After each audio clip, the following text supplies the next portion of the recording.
Good evening. Thank you for joining us in Albany City Council meeting, July 8th, 2026 at 6 p.m. I will call the meeting to order. Would you please all join me in the Pledge of Allegiance? Flag of the United States of America.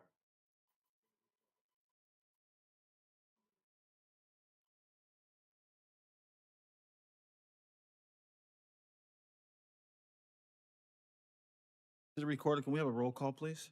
Counselor Newton, Good evening. Counselor Van Dremelen, Here. Counselor McLeod, I'm here. Counselor Smith, Here. Counselor McGee, Present. Counselor Thompson, Here. Mayor Johnson. Present. Thank you. Next, item 3 on the agenda is adoption of the consent calendar. Council, do you have anything for this? Move to adopt. Second. Okay. Motion and a second. All those in favor say aye. Aye. Aye. Those opposed say no. Thank you. Next on tonight's agenda is a public hearing. Is that it right there? Next on tonight's agenda is a legislative public hearing regarding planning file DC 02-26, which includes proposals to amend the Albany Development Code to comply with new state laws and a few of the clarifying amendments. Item 1 is the order of tonight's proceedings is staff report, questions for staff, and the public testimony. If you If you wish to testify, options were described in the agenda. If you have not yet registered, please sign in at the sheet at the front of the room.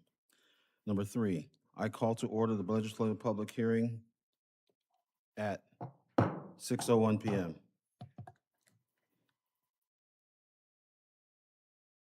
So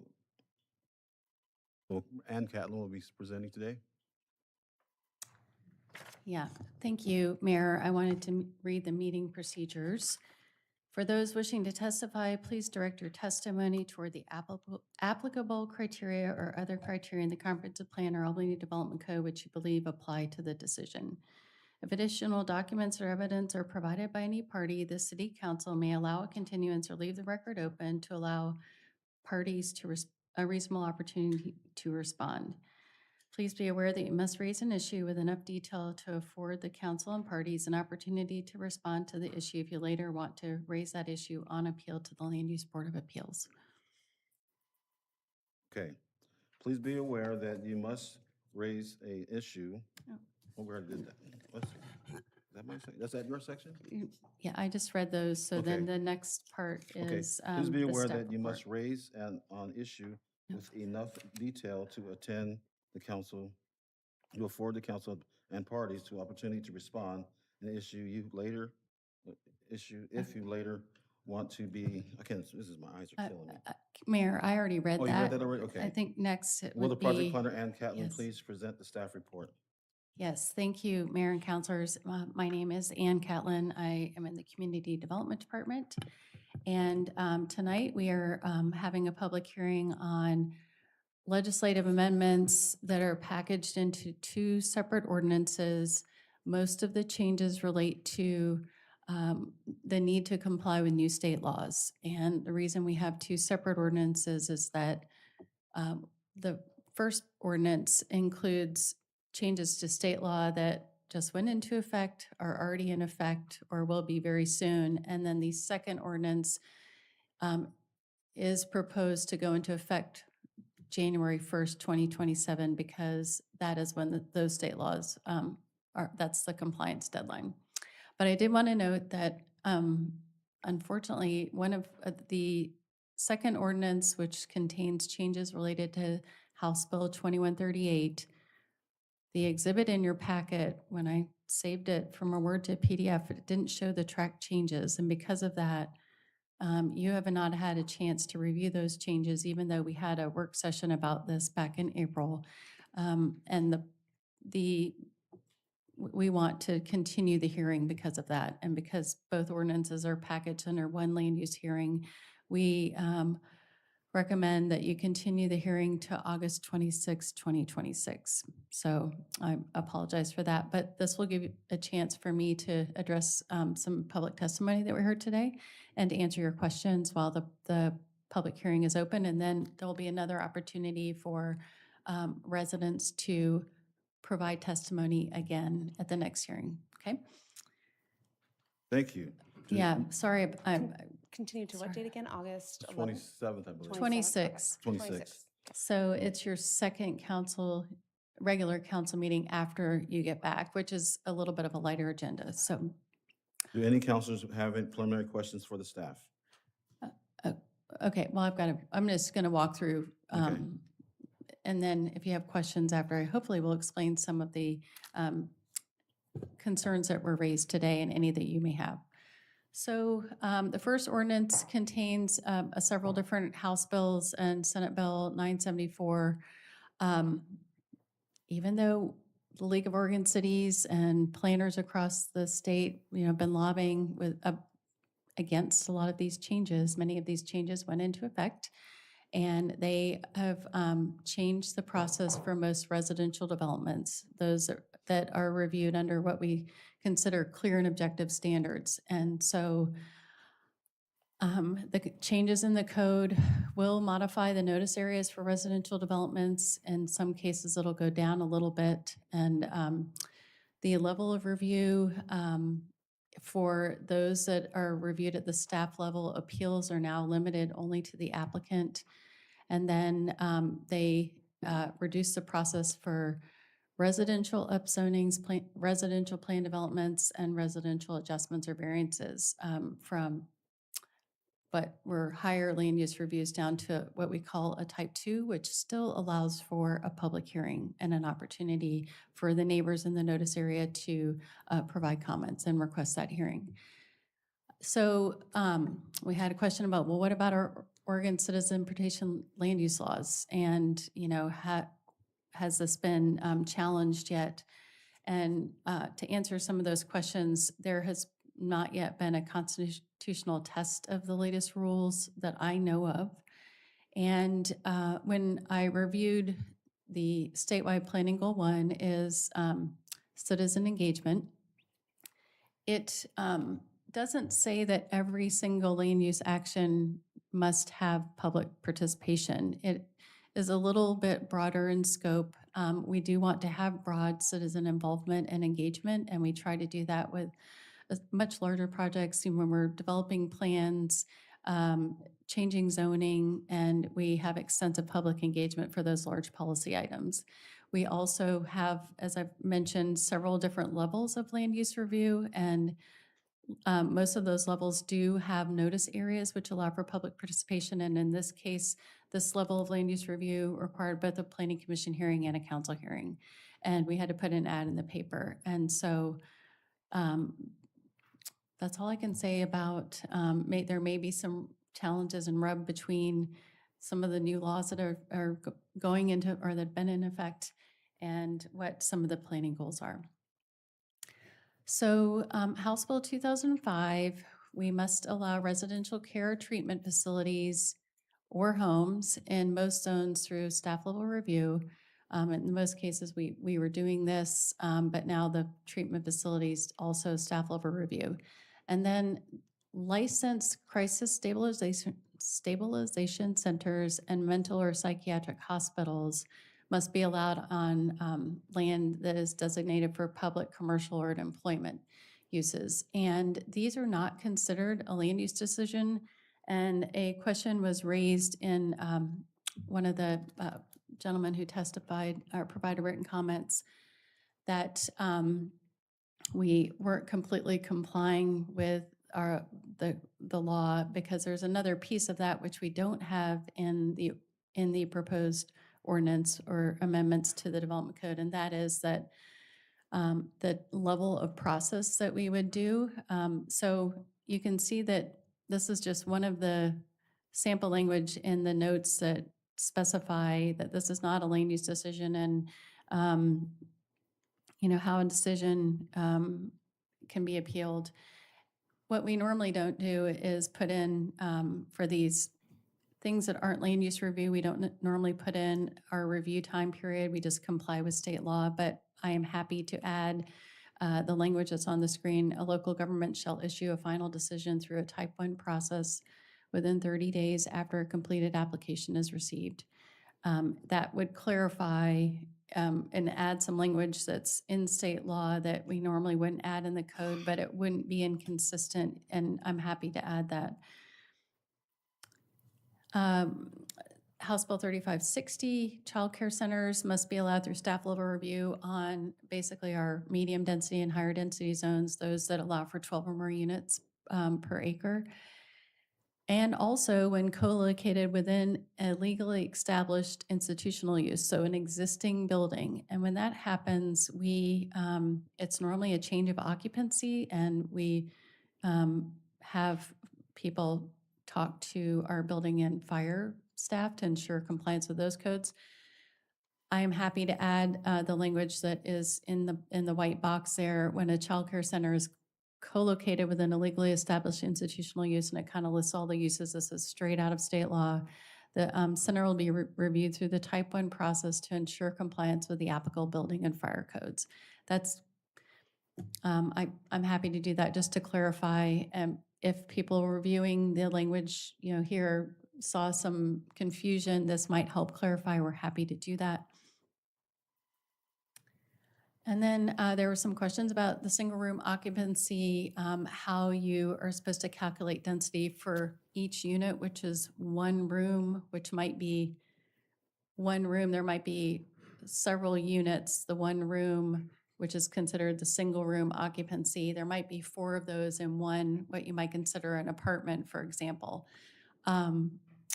State law, it's in House Bill 2138, but I had this change in this ordinance instead of in the other one.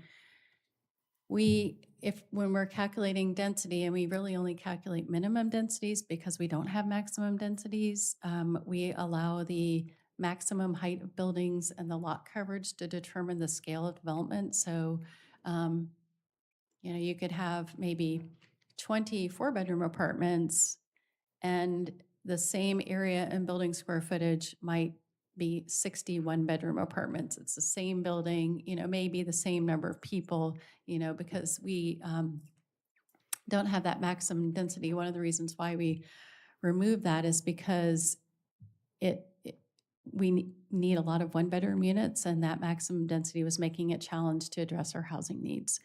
So back to this issue, it came up in both of the testimony letters that you received. This is just, right now we have each bedroom unit is counted as a half unit, and we're required by state law to allow 3 times the amount as your density allowed in the zone. And so now we're just calculating that one bedroom as 1/3 of a unit. It's not 33 units, it's 0.33. I just crossed out the 5. Hopefully that makes sense. It's a little bit of a non-issue, but it is required to comply with state law. And what I didn't mention in the very beginning, this is a question Councilor Smith had, is do we have to, what portion of the laws are we required to have in our development code? Well, the laws are in effect and we must comply with them, but when our development code is inconsistent with state law, it's really challenging to flip back and forth and provide good customer service and help people understand what's allowed by state law as well as in the city. Okay, so another item which we covered in the April work session with the Planning Commission, no other city that I could find in Oregon has a minimum separation between multiple dwelling unit buildings. And our code has 10 feet right now for a 1-story building and 20 feet for 2 or more stories. The state building codes, they regulate the separation. The separation, is based on, depending on how close buildings are, the more firewalls you have, or you may not be able to have windows. You can be as close as 10 feet and still provide windows, for example. So we asked you if you wanted to make modifications to this, and there were some concerns with removing it completely, but coming up with a hybrid. And so this is the hybrid approach that staff is proposing. We are not married to this. Planning Commission was supportive of it, and that is to apply the existing 10-foot separation between buildings, up to buildings up to 30 feet tall, not 30 feet, but up to 30 feet. Most of our apartments are over 30 feet, but the reason why I came up with that number is that's the maximum height for most single dwelling units and middle housing. And so those buildings can be at least that close to each other. And again, we don't have to move forward with this change. And then apply the existing 20-foot separation to buildings 30 feet or taller. And then there were also some concerns voiced at that work session about, well, this may be challenging for affordable housing developments. Consider allowing a slightly reduced separation. And so we are proposing a scaled separation, the more affordable housing units that you have, if you're providing those, and at the lower affordability level, like at 30% or below or 60% or below, then you might be able to move the buildings a little bit closer, if someone asks to do that. So I would love your feedback when you have your considerations about this. You can, of course, when you deliberate at the end of the next hearing, but I did want to remind you of our conversation about this in April. Okay, the second ordinance, again, I apologize, you did not see the track changes. We talked about a lot of these items back in April, and the correct version got in the Planning Commission packet. I'm not sure what happened. So effective January 1st, 2027, that's when we're supposed to comply with House Bill 2138, the items that were in ordinance number 2.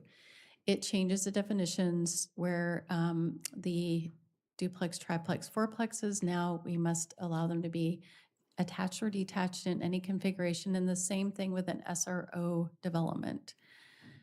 Then we have to allow bonus middle housing units when one or more of those units in each middle housing development is accessible or affordable, and the formula is listed on the screen. And then this was a local option that we talked about in April, and the recommendation here was to move forward with it. And what it is we can choose to allow one accessory dwelling unit per middle housing development. And the direction that was provided at that meeting was to allow this. This is not something that you have to consider if you hear testimony and you want to change your mind. I'm just noting that this was a local option that is fleshed out in state law as still a local option. Okay, regarding middle housing land divisions, that's part of House Bill 2138. The notice of decision now only goes to the applicant, and these are actually not really considered land use cases. There's just a specific process outlined in state law. We're allowed to look at certain things to ensure they have, utilities and everything. Now we can't have any hearings or local appeals, and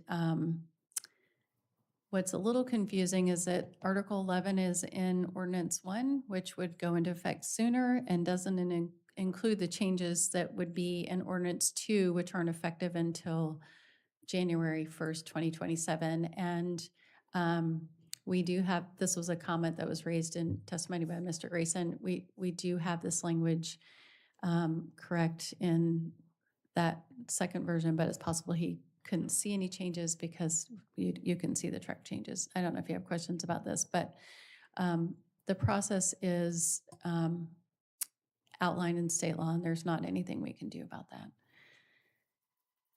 I do have a question, if I may. Yeah, Well, go ahead, please. yeah, How sure. are they different? How is the current language different from what the language will be in January? Yeah, so right now, the decision goes to anyone who provided testimony and not just to the applicant. So now the applicant will only get the decision and will only be able to appeal. It's been a little bit of a challenge because state law said we could, limit the notice area to 100 feet, but then basically says it's not a land use decision. You have to basically approve these things if they meet the standards and the code. And so it was sort of disingenuous to, there isn't really anything we can do. If the development proposal meets the standards, we have to approve it. And so an appeal, it's an exercise in frustration for all of us because there isn't anything we can do. And so this change is now not even providing that notice to anyone who may have written in notes or comments and that they cannot appeal. That's the change. And this is in state law in House Bill 2138. So we've had a couple years and we are waiting till the very last day for some of these changes because we don't like them either necessarily to comply with state law. This is not something we're trying to fast track or do anything with. We're just trying to keep up with updating our code to reflect state law. I don't know if I answered your question. You did, and my follow-up question is, how many applications have we had for middle housing land divisions? 3 or 4, around that many. We had the first one was pretty controversial. That was the Riverbow one up in North Albany. And then there have been a few smaller ones where the changes were sort of minor. The land divisions allow for more home ownership opportunities and selling those middle housing units. And so I think the state and the legislature feel that's good because we want to have more variety of housing options for ownership and renting. So, Go ahead, continue so we get to your staff, the council questions. yeah, I'm just going to wrap up real quick. So the review criterion are in the Exhibit B. We have to comply with the comprehensive plan and the development code policies. Most of these changes are necessary to comply with state laws. There were some items that were brought up under testimony, and I'm happy to talk about those. A few items, I try to have staff comments for all of those to explain the proposed changes. And then next up, there was a question about something in Senate Bill 974, which is not related to anything in our development code. It's the time that engineering staff over in Public Works has to review permits, not just land use applications. And the Albany Municipal Code is actually proposed to be amended this evening, and Aaron Heemstra will be coming up to explain that. There were some questions by Mr. Grayson about this and inconsistencies, but after those changes go into effect, there won't be inconsistencies with Senate Bill 974. We can provide you with more information. I don't want to read the bullet points on the slide here, but that's coming up next. Okay. Okay, so we recommend that you continue the hearing to August 26th. And if you have any more questions before testimony, I'm happy to answer those. So item 6, does the councilors have a preliminary questions for staff? Couple of Yeah. questions. Yeah. Is there any way that staff could come up with, I don't know, like a kind of like a quick and dirty back and front, something that's in layman's terms that folks can understand about the land use process, about the Mhm. language that's changing, about the upcoming laws, just something that's really Yeah. simple, because a lot of this for some people is just like a lot of jargon because they don't Mhm. work in this field, right? Yep. And so trying to understand and process it all at once is a lot. So if we can just have something, I don't know if that would appear on the website or something Yep. that we can be able to give our constituents, something like that. Yeah, I do like that. We have a summary at the very beginning of the staff report, but what I can do is pull that out into more of an executive summary that maybe is just informational, and figure out how we might post that on the web the way our land use cases are posted. But I'd be happy to do that, especially when I repackage this for the next hearing. Yep. Any other councilors have I have anything? additional question. Go Councilor Thompson first. Yeah, so we're going to propose to August 26th, both ordinances? The whole thing? Yeah, that's before because the- I That's fine, that's fine. that's good. included them. I That's mean, smart. you don't have to, No, I'm we happy can, to. but I mean, Just want to be clear. things that are already in effect with state law, we'll just have to kind of do the balance between what's in state law and know that we've got what we know will be adopted eventually, right, in August. Yeah. So, just be considering that when you get to August. I mean, we can handle, because we know what the changes are going to look like, and we can still provide good customer service, knowing that what is in state law, Yeah, no, I hear you. My second point is, this will happen in August, it's very frustrating to have something before me that says, oh, by the way, you can't vote no. This is editorial comments, not really directed at you. You know, it's taking away local control. It truly is. And some of these issues, I think if we held an Albany-centric change on some of these things might pass, but some of them for sure Wouldn't pass. would have a lot of discussion about it. And you're telling me, and so even in August, you're telling me this is something before you, but you can't vote no. Well, I'm going to try to vote no anyway. I mean, don't put it before me. Yeah. Well, Um, you can vote however you want to vote. The laws are in effect or will be going into effect. Right, okay, Mhm. well, Yep. well, fine, yeah, I will. But it's a very limiting argument to say state required, state mandated, have to do it. Well, okay, fine. If we have to do it, then just let the state do it, and I won't weigh in on it.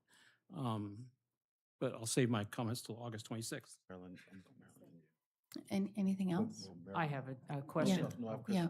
Councilor Van Drummond first, Oh. and I'll go to Marilyn and Steph. Okay, go ahead. Well, this is a little one. The requirements are being cut back about how people have to be noticed. Mhm.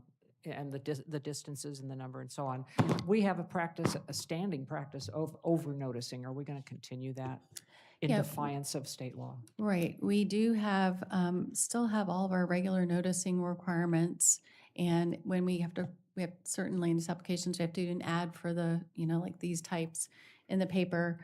And we have to notify the recognized neighborhood associations. So what I was going to say is that in the table, you can see it's just changing the notice areas for a couple of things. And where we could, we just kept our, notice areas as they were unless we had to change them for state law. And I can tell you what pages those were on. I think it's page 46 of your packet for the type 1L level review. Some items for residential development proposing 20 or fewer dwelling units, lots or spaces, we currently would have a 300-foot notice area and it has to go down to 100 feet.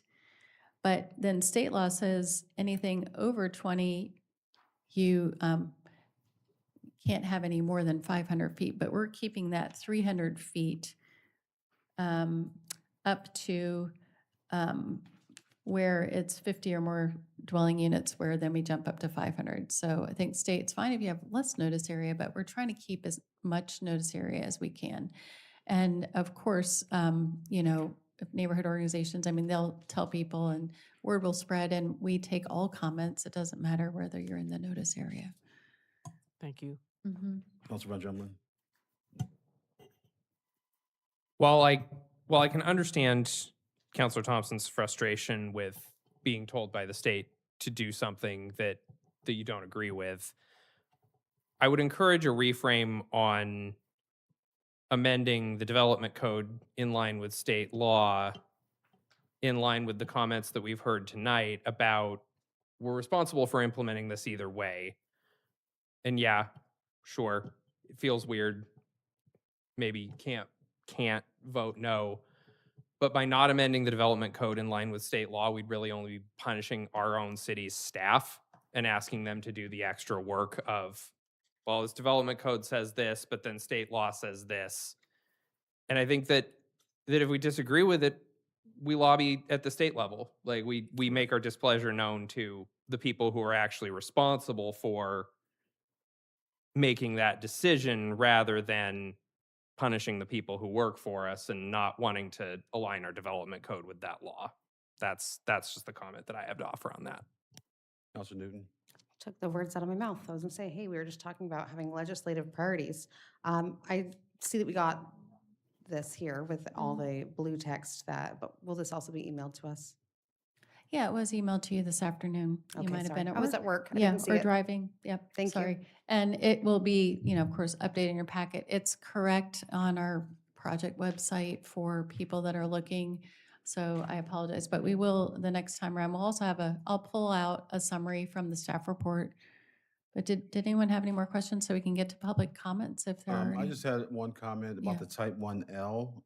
Yeah. I'm concerned that only the applicant can appeal. Can you give us some on that?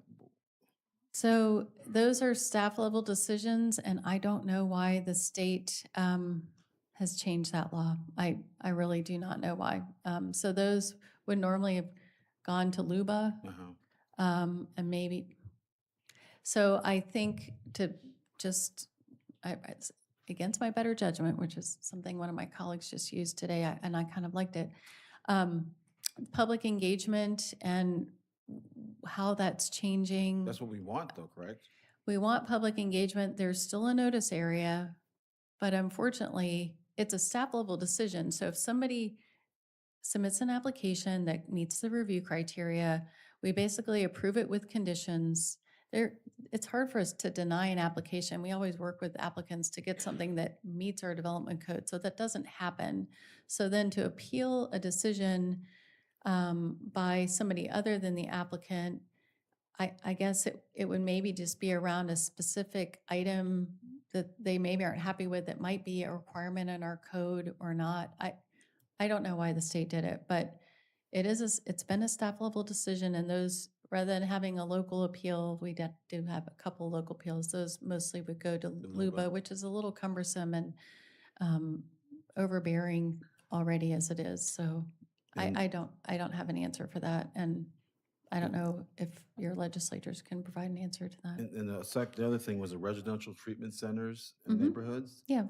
that no one knows type 1L or that's type 1. So we already allow, so residential care or treatment homes up to 16 people are allowed by, those are homes anywhere, and that's allowed.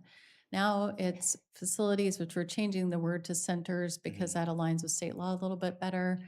We were requiring in some cases conditional uses for some of those, but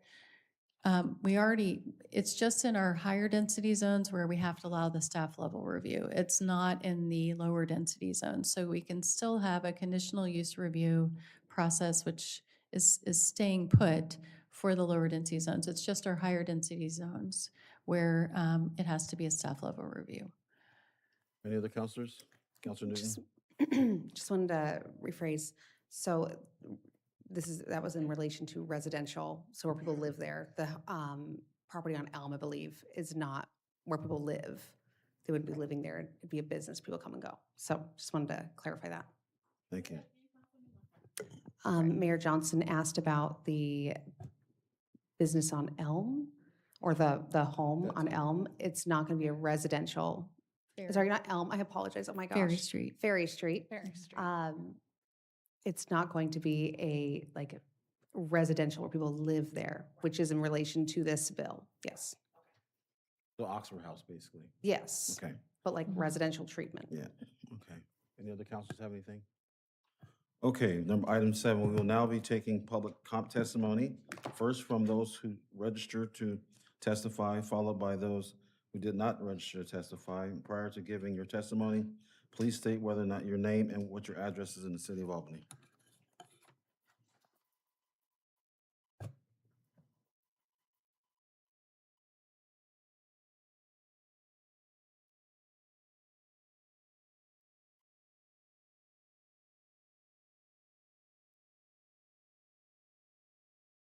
We didn't have anybody sign up. If anyone wishes to enter a exhibit into the record as part of your testimony, please briefly describe the exhibit and hand it to the city recorder. Virtual attendees, please email your exhibits to cityrecorder@albanyoregon.gov. There's nothing on the sheet. We will now take public testimony for those who did not register to speak. If you're attending in person, please raise your hand and come and speak.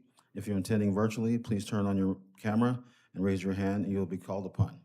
If you're attending by phone, please unmute yourself and state what your name and your address to be called upon.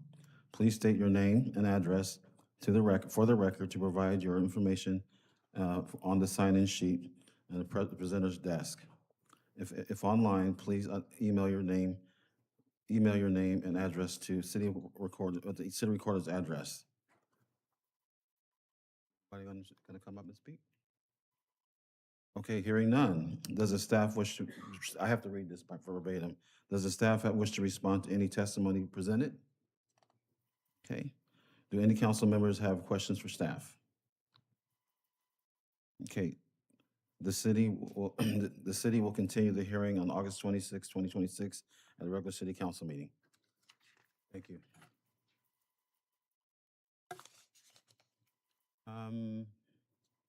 Okay, public comment is next. Public comment is a time for the city residents, Albany residents to speak and for councilors to listen.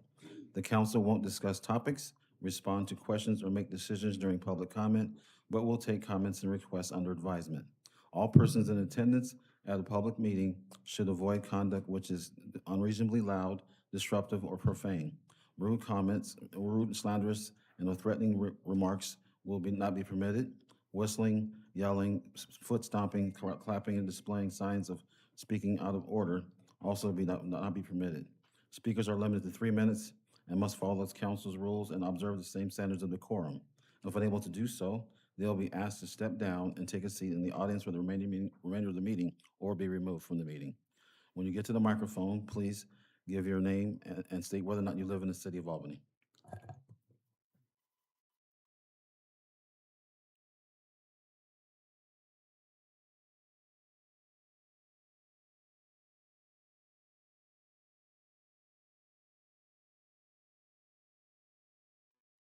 First up is Remy Hill.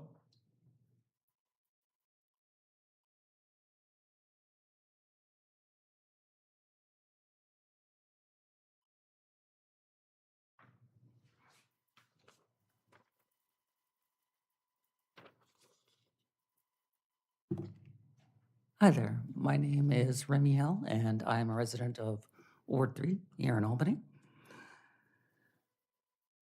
Good evening, councilors. I'm glad to be speaking with you all again. ALPR cameras remain a public concern, and I was interested to see that the city attorney is briefing you all today on the legal ramifications of an ordinance prohibiting their use by private businesses. I don't know what he's going to say. However, I do want to add some thoughts to this conversation before he speaks. Surveillance with a profit motive, from cookies and online tracking to ALPRs and offline tracking, has become ubiquitous in our society. Some say that it's an unstoppable force and not worth worrying about. I disagree. It is worth protecting our privacy for the very reason that, if we don't, someone will take it from us. Don't give it away casually. Stop shopping at or seeking temporary employment from the people shopping at Home Depot should not carry with it the hidden cost of possible abduction by masked men, jail time, or deportation based solely on appearance and without due process of law. It shouldn't carry with it the risk of allowing private companies to monetize infringements of your personal privacy. That isn't reasonable, that isn't just, that isn't right, and I encourage you to consider this carefully. Customers shopping at Home Depot should simply be customers. They shouldn't be the product. Monetizing our data changes that relationship, and we need to consider carefully how we move forward as a society with that. As I said earlier, I don't know what the city attorney is going to say tonight regarding this specific ordinance that has been proposed. But I do know that I want you all to think about this issue very carefully. And even if we can't come to an agreement or approach this issue in this particular way, to find some other way to approach this issue, it's a pressing issue of our time. And I want you all to approach this with as much consideration and vigor as you can muster. I look forward to hearing more and hope you'll take proactive action to protect our privacy. It matters to all of us. Thank you. John Schonenhals, is that correct? Shane Halls. Shane Halls, okay. Hello, I'm John Shane Halls. I'm a resident of Ward 3, and I live and work here in Albany. And I'm here to speak about the ALPR briefing. Regarding the feasibility of a total ban, I hope the city council will consider a ban on private use of ALPRs, even if a total citywide ban is not possible. I was at Pride the other weekend, and I was glad to see some of you there. And the thought of these cameras putting those members of our community at risk makes me sick. Not to mention, obviously, our immigrant neighbors and those seeking abortions in our state. I think that Albany residents have a right to privacy and against unreasonable searches that these cameras provide to the state. Thank you. Thank you. Rebecca Bond. Here? Oh, there she is.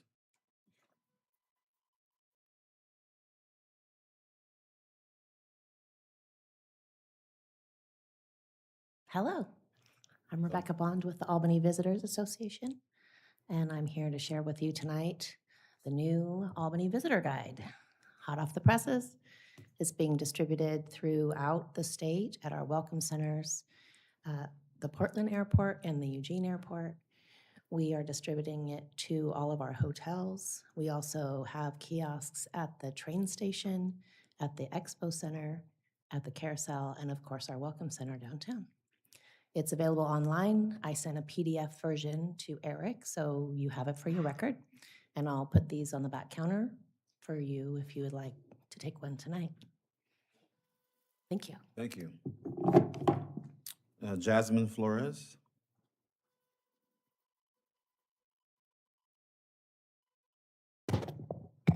Hi, my name is Jasmine Flores from Ward 2. I want to start by addressing some comments made by Councilor McGee at the meeting in May regarding her being followed and nearly ran over. I understand how scary that is, and no one should have to go through that. But the fact is that many women have to have gone through that, if not most, have experienced this. And as a person of color myself, I know what it's like to be physically assaulted due to racism. But that doesn't mean that I approve of masses of people being surveilled just so I can have some false sense of security. And regarding claims of this technology being used to find missing people, I actually know what it's like for someone that I love to go missing and never being able to find her. Do you think that any of those cameras were used to find my friend? No. Her body was found by pedestrians, which is how most missing people are found, if they're found at all. And unlike you, counselor, my friend didn't have the privilege of having a position of power or have enough money to be deemed important enough to use that type of technology to find her. The truth is that there are countless cases around the country of this technology being used for nefarious purposes. The negatives far outweigh the alleged positives. I also want to remind all of you that you are here to represent us, your constituents, not big corporations like Lowe's.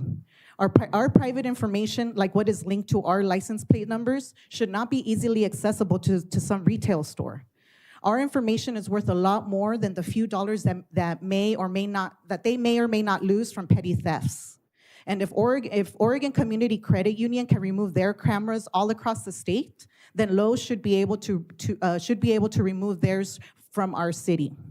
If this ban is not implemented, then the people will have to step in and start a campaign to boycott companies like Lowe's. But if this city council takes its job seriously, then you will listen to the working class people of this community and save them the trouble. With the price of living soaring to record numbers, with ICE kidnapping our neighbors right off the streets, with the sexual predators in the federal government constantly coming after our fundamental rights, I really hope that you could do this for us. Thank you. Thank you. Olivia Leader, is that correct?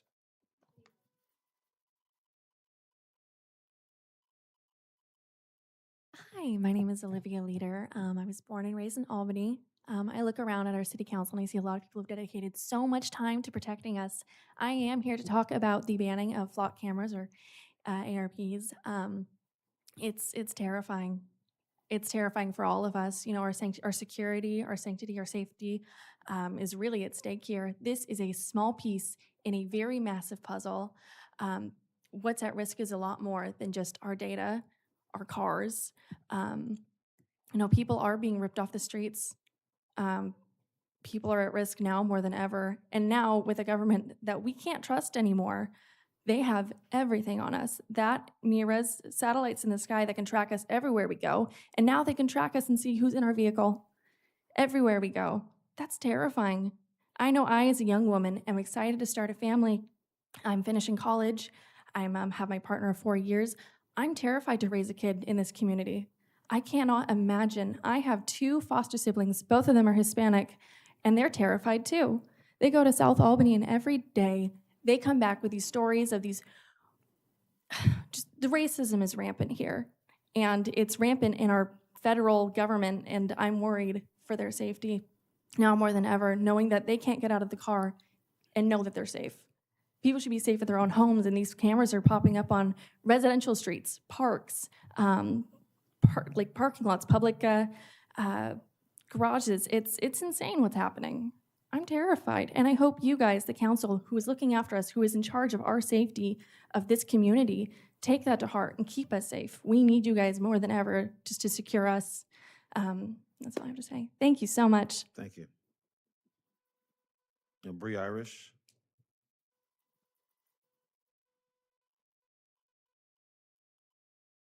Hi, my name is Bree Irish. I do not live in Albany. I live in Corvallis, but I am part of the Benton County Democrats. And for the last meeting, we sent a letter urging opposition to these flock cameras and surveillance. And to be clear, I'm not an official emissary of them tonight, but I was part of that effort.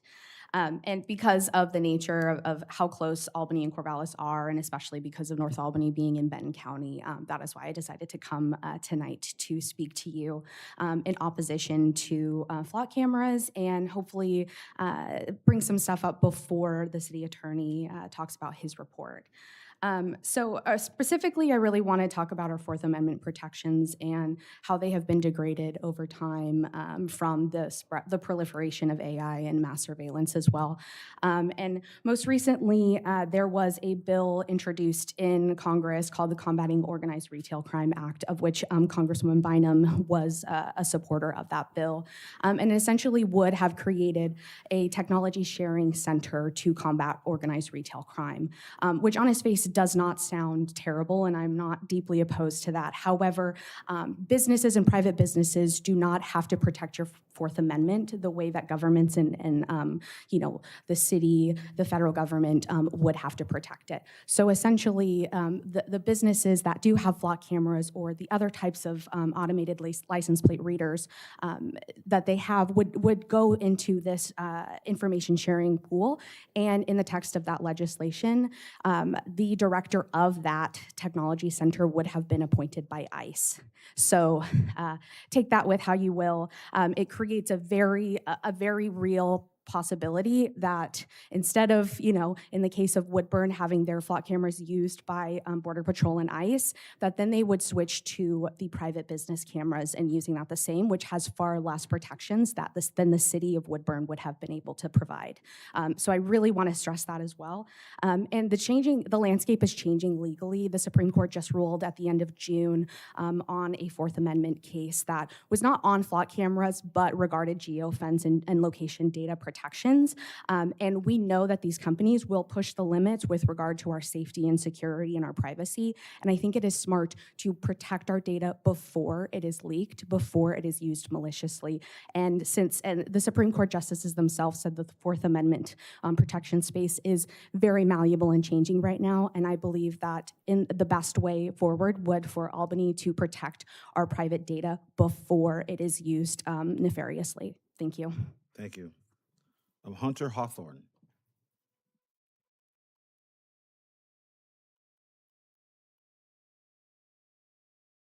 Evening, Council. Hunter Hawthorne, resident of Ward Fun, otherwise known as Ward 1. I want to just thank you all again for the actions you guys took a couple months ago on sunsetting the contract the city had with Flock. I think that was the right decision, and I hope that you all will, as we listen to the city attorney's report tonight, take proactive measures to go ahead and ban Flock citywide, Flock cameras, including through the use of private businesses out in parking lots. I think it's important to understand that there are different companies, and you could maybe put, Lowe's and Home Depot into this category that have essentially monopolies in cities, where sometimes people don't always really have a choice of where they can go to purchase the things that they need. In addition to the fact that you have employees who are also private citizens, they don't necessarily have a choice either as to whether or not they are surveilled by these systems. And as you have heard timeless testimony about this in months past, this data is really vulnerable, susceptible to being leaked. And as commenters here tonight have presented to you as well, accountability can only occur after the harm has been done. And so I just want to remind you all of that as well as you listen to that report tonight. So thanks. Thank you. William Black. Did I say that right? Yes, William Black. Signed in. Okay, so next on tonight's agenda.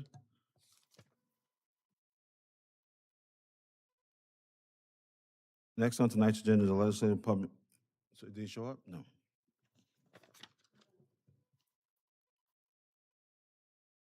Oh, but we stopped that a long time ago. Next on tonight's agenda is an action item for consideration of adopting an ordinance amending AMC Chapter 1, 15.06, private construction of public improvements to incorporate Senate Bill 978 requirements. Does the staff have a report?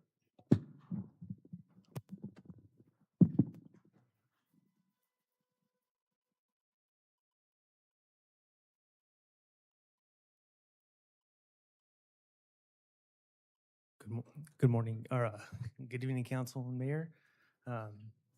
Aaron Heemstra with Public Works Engineering, Assistant City Engineer. And Catlin kind of gave you a brief overview of the Senate Bill already 974 that kind of came down with some requirements for local jurisdictions. And this portion of Senate Bill 974 pertains to public works and review of infrastructure for residential development, putting our reviews on infrastructure on a chess clock, essentially giving us 120 days to review infrastructure and approve a permit. And so the updates in here are to reflect basically that chess clock and the requirements for us to do those reviews.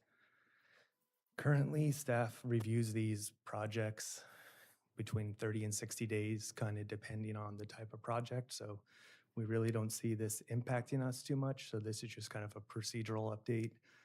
The only change I really see is doing a completeness letter at the beginning of these reviews now. Say that again, please. The only thing I really see staff having to do now is providing a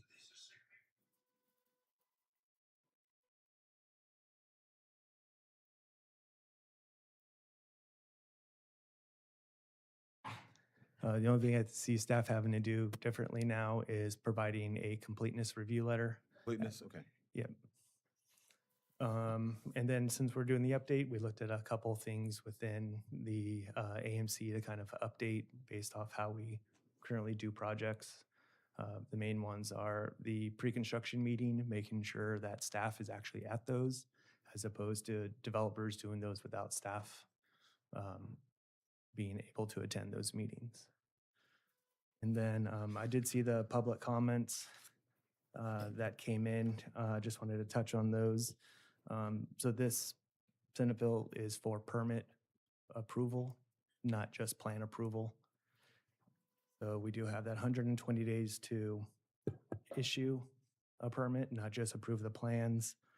The permit fee, or not permit fee, the review fee is part of the application. So we can't take in an application until the review fee is paid. So that was one of the comments from Mr. Painter as well. And then there's discussions in his comments about the 120 days.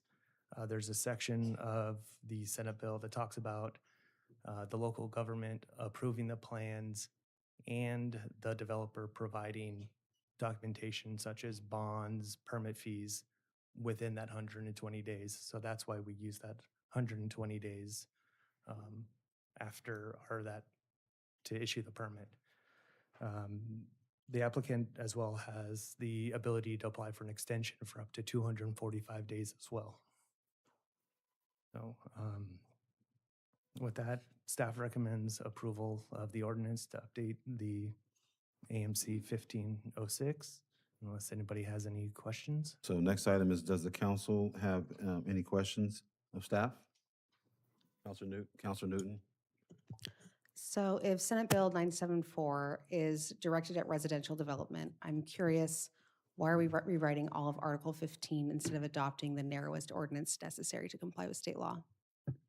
So we don't have two different procedures for using these permits. Since we already currently do everything within 120 days, it's so we don't have two different processes for different types of development. It's just having one process across the board for everything. Wouldn't that open us up to some liability if we aren't able to meet those timelines? Since it would be kind of truncating one on one end? We're already well within the timelines. Let's But- just say though that in the future we might not. Like what if something happens and we, I don't know, budgetary issues happen and we're down to, just Stacy Belcastro, like let's just think horror situation, Mhm. I'm just wondering why we weren't adopting the most narrowest thing necessary in relation to this bill and instead rewriting all of ordinance 15. So I believe the reason we did that was just so that we had the same procedures, process, policies across the board for all these type of projects, not just residential.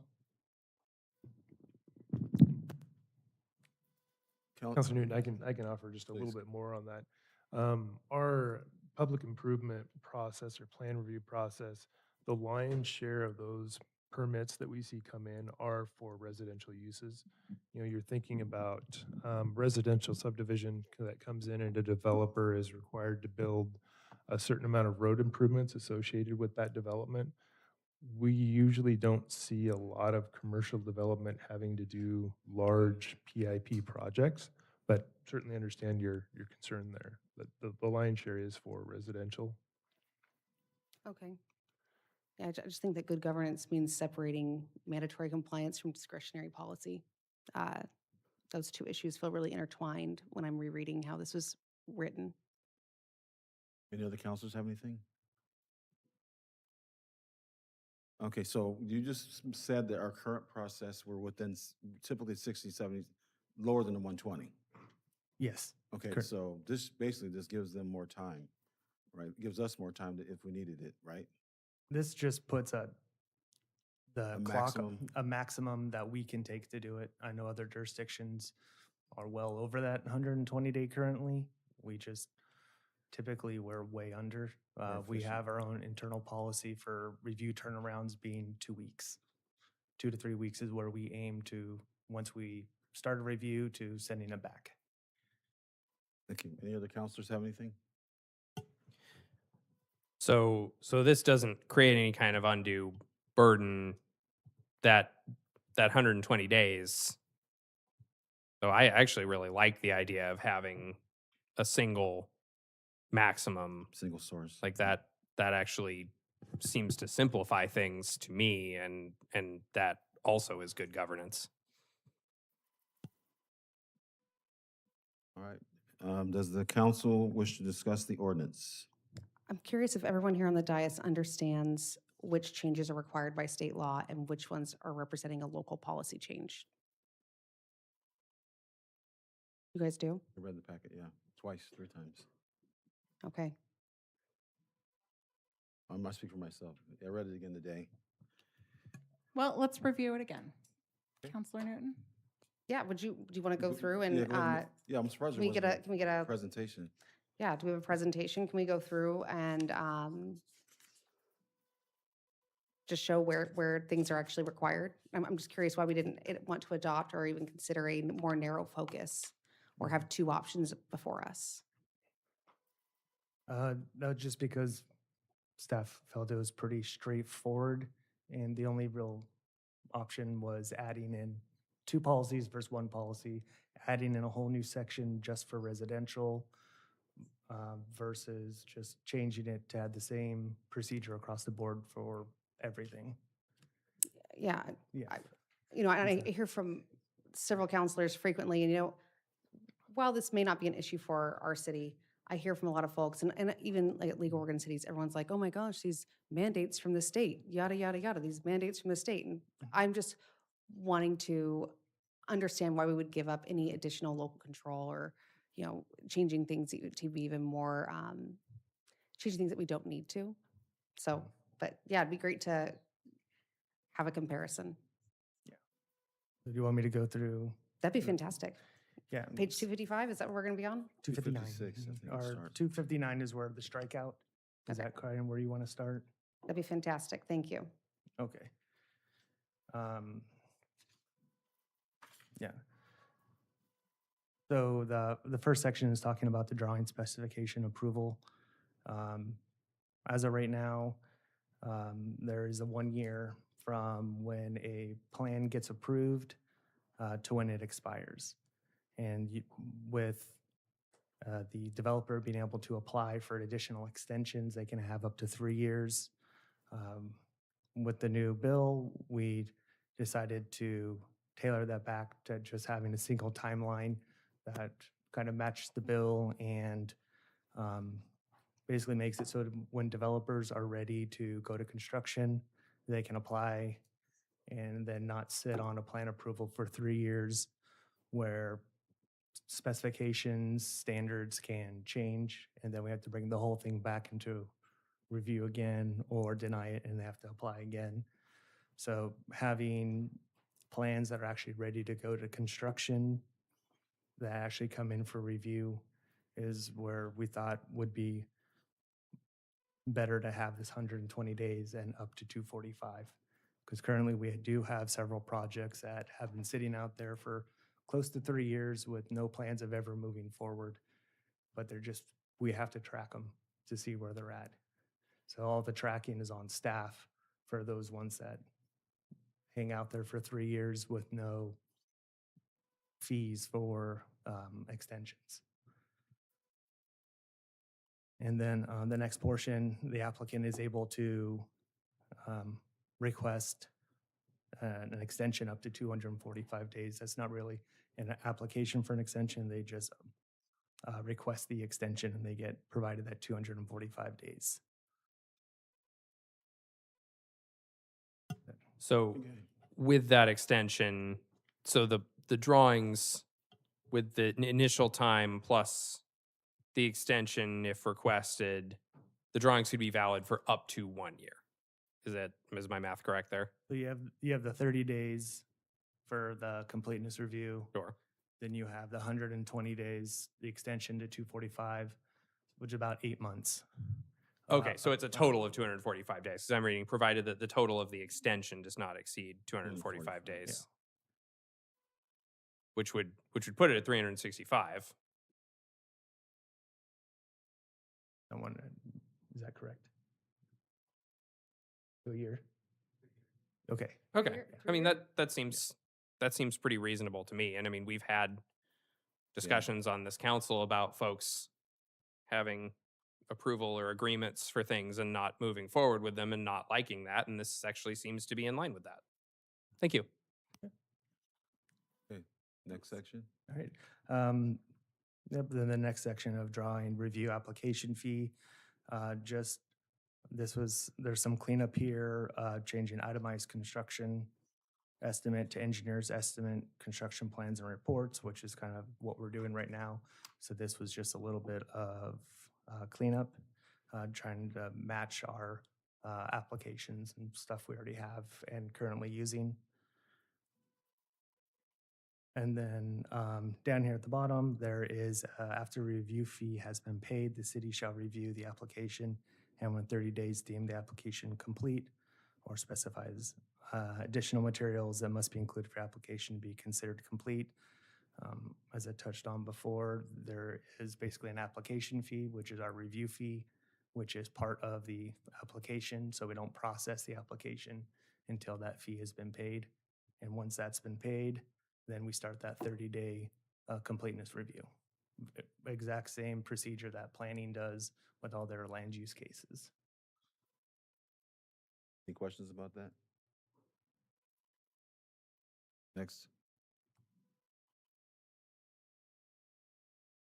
This next section for permit issuance, it's pulling a section out of the Senate bill that talks about after the final engineering plan's been approved, the applicant shall provide permit fees, forms, bonds as required within 120 days. And then listing the timeline is not told after plans have been approved. There's a section in the Senate bill that this is almost verbatim coming straight out of it, with the addition that the timeline is not pulled, just so that we don't have an application with approved plans sitting out there indefinitely. If it were pulled, we could see a plan approval sitting there that never expired. So that's why we put in that it's not pulled, so it goes within that 120 days just for that timeline. And then we did some striking out on some of the items below that we no longer need, such as evidence for them having a paper copy of standard construction specifications since they're online and available now. Down in the permit fee section, just clean up there, adding in all of our utilities, not just water and sewer. So adding in transportation and stormwater. On section 2, just adding in itemized engineer's estimate again, just since most things we do are based off the professional engineers' estimated cost of constructions. The next section with pre-construction conference, just to ensure that our city representative is available at all pre-construction meetings and that engineers or the developer and their engineer doesn't leave the city out of the pre-construction meetings. So just that they coordinate the pre-construction meeting with the city. And then the city representative is also one that must be attend the pre-construction conference. Okay. And then the last one, this is one that is a condition on the permit, but we decided to bring it into the development code, that there's no use of the public infrastructure until the city has accepted it in writing. That's already a permit condition, but we decided to bring that one into the AMC just to put it in there and codify it. That was the last of the changes to the AMC. Councilor Newton, good? Well, I still Councilor McLeod? just think it's Thank you. interesting. We're Councilor doing McLeod? So to clarify, some of these changes are required by the state and some Yes. are not? Correct. Is that what you're saying? Thank you. Yep, just the ones that refer to the timeline are the ones that are required. So you're saying the majority of the changes are not required by the state? All the ones that refer to the timeline, all the other ones are just cleanup of the code based off policy and how we actually do it now, since the code has not been updated in a long time. Thank you. Councilors have anything? Have anything? I do. Are you familiar with I'm not sure how to describe it. It began as some kind of an addition on an existing home at 909 Fifth Avenue Southwest about 10 years ago, more than that. Was that project ever finished? That is an example for me of something that was begun and carried over. The building permit expired a couple of times and was held open and open and open and open despite continued complaints about the neighbors who watched an unfinished accessory building become larger than the main residence without ever getting done. Would these changes tighten up that kind of process? Currently, we do have that 3 years in there, so it does expire at some point currently. The Senate bill did not have that type of language in there for when like an approval would expire or when any sort of residential permit was expired. And we felt that we needed something in That's an there. example of local policy that's Yeah. more restrictive than state law. Correct. Or different from. Correct. Thanks. Counselors, anything else? Hearing none. Item 5, there is an ordinance for your consideration in the page 258 of the packet, of the council packet. Will the city attorney read the ordinance in title, first time in title only? An ordinance amending Albany Municipal Code AMC Chapter 15.06, private construction of public improvements to incorporate Senate Bill 974 requirements and general code updates. Is there a motion to read the ordinance a second time in title only? Move to read the ordinance a second time in title only. Second. Any discussion? I think that if state law requires 5 changes, let's just make those 5 changes. And if staff thinks there's another 10 changes that should be made, we should evaluate those in their own merit instead of packaging everything together. That's my 2 cents. So I have a motion and a second. All those in favor say aye. Aye. Aye. All those opposed say no. No. Bring this back. Can we do a roll call on that? Can we do a roll call vote, please? Counselor Newton, I'm a no. Counselor Thompson, Yes. Counselor Van Drimmelen, Aye. Counselor McLeod, No. Counselor Smith, Yes? Counselor McGee. 4-2. Yeah, it's 4-2, so this will have to come back. We'll bring this back on the 27th or in August, 26th. Okay, moving on in the agenda. Okay, so I'm going to take a 10-minute bio break. Be back at 7:22.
I don't understand how we were talking yesterday. I don't really know why it's different because they don't even drop them. I don't. Well, I don't. You might hear me not call by name. Okay. Yeah, I was gonna say I don't. Yeah. The lows, right? I wouldn't. Yeah. I wouldn't call by name. Yeah. Okay. I may bring that up. Okay. Yeah. Why is this? Yeah. Yeah. And I'm gonna tell you. I don't know.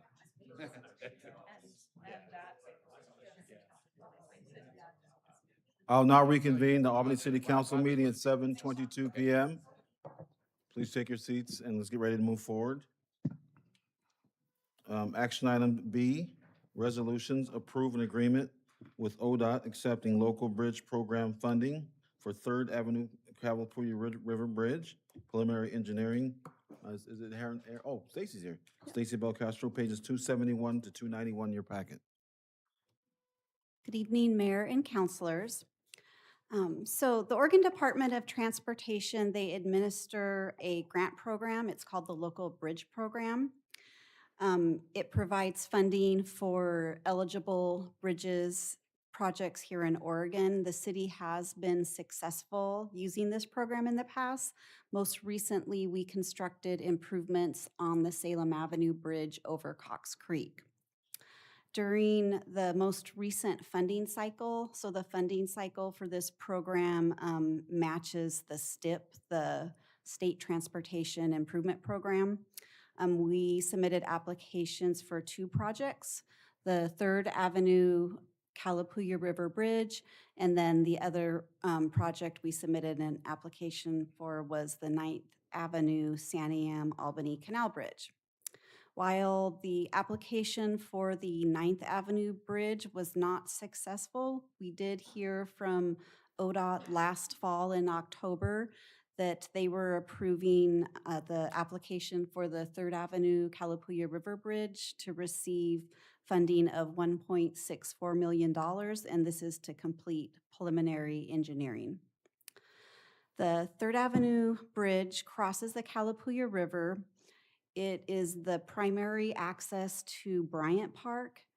The southern end of the bridge shares the abutment, is integral with the spillway for the Santiam Albany Canal. If anybody's ever walked out there, it's quite impressive. There are limited facilities on the bridge for pedestrians and bicycles. It's load restricted. It's been load restricted for many years due to deterioration and scour issues.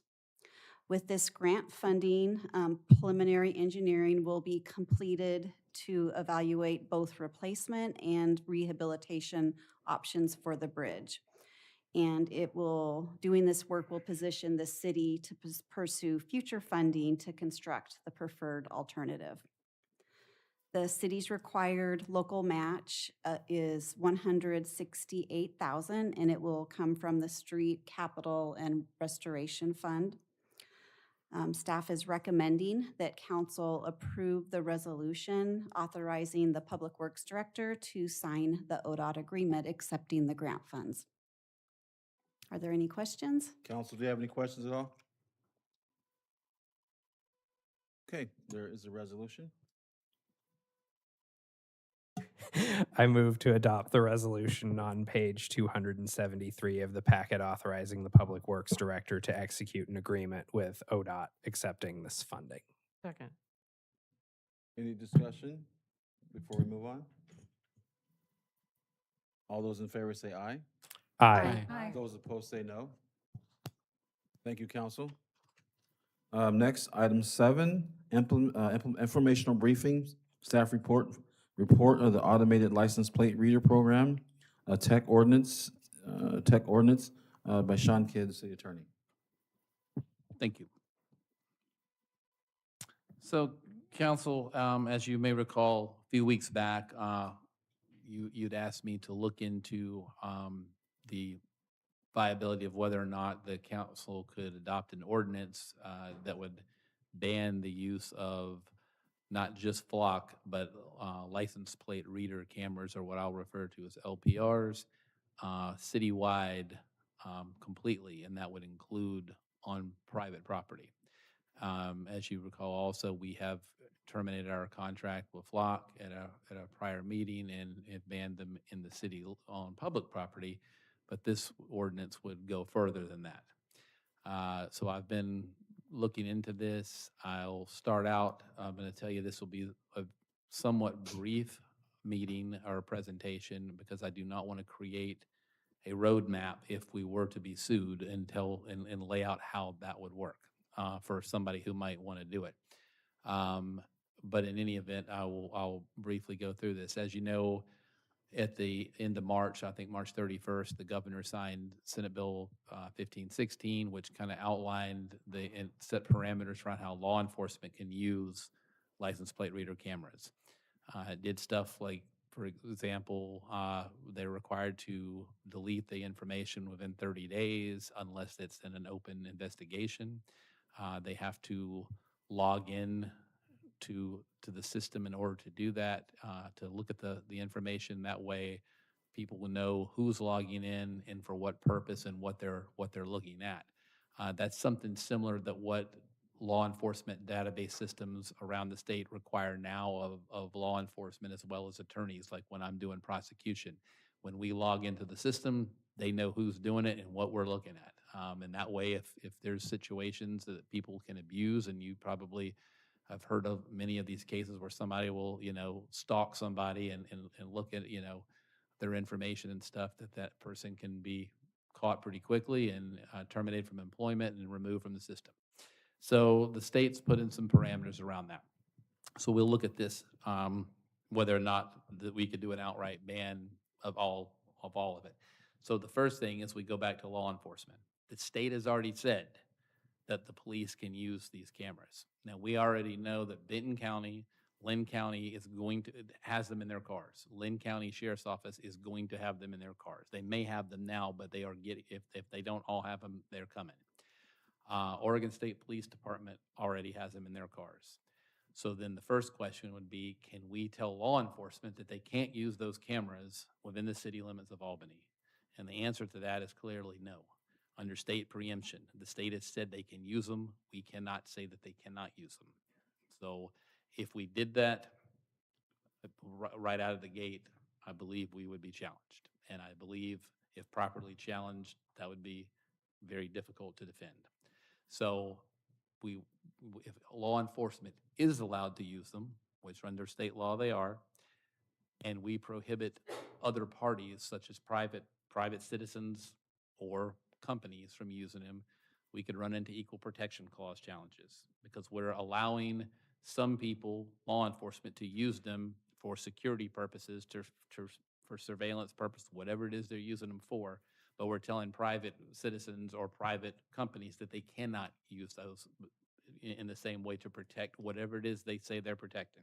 And I'm not here tonight to say that I, support for or against them. I'm just laying out what we're dealing with here, because there's been a lot of people who have come in before and testified, and you've read it online, you've seen it on the television of what people speculate it could be used for, and some of what it is being used for. And then we've also heard from the other side. We've heard from law enforcement. We've heard from actually the flock people of what they do and what they're using it for. And I understand it's a controversial issue, and I understand that there's definitely a disagreement on what the actual information is being used for. But some of the things we could run into, like I said, we could run into an equal protection challenge right out of the gate from law enforcement. We could run into First Amendment and free speech challenges as well. We could run into Fifth Amendment takings challenges, because if someone buys something, for example, if you have something, you spend a lot of money on it, and then the government says you can't use that anymore, and we're not compensating for it. Under the Fifth Amendment of the Constitution, that's considered a taking, and we would be liable for damages for those if properly challenged, at least in my research. Again, we talked about state preemption. We also have equal protection and due process challenges that could come up. I talked to our insurance carrier about the situation when I called them, and I mentioned that we were looking into doing this. Their first response to me was, we highly advise you don't. But I said, be that as it may, if we do, are we protected? Are we covered under our policy? And I got what people will always say is the lawyerly answer, which is, it depends. It depends on what the lawsuit is. It depends on what they're suing for. Is it an injunction? Because if it is, then probably not.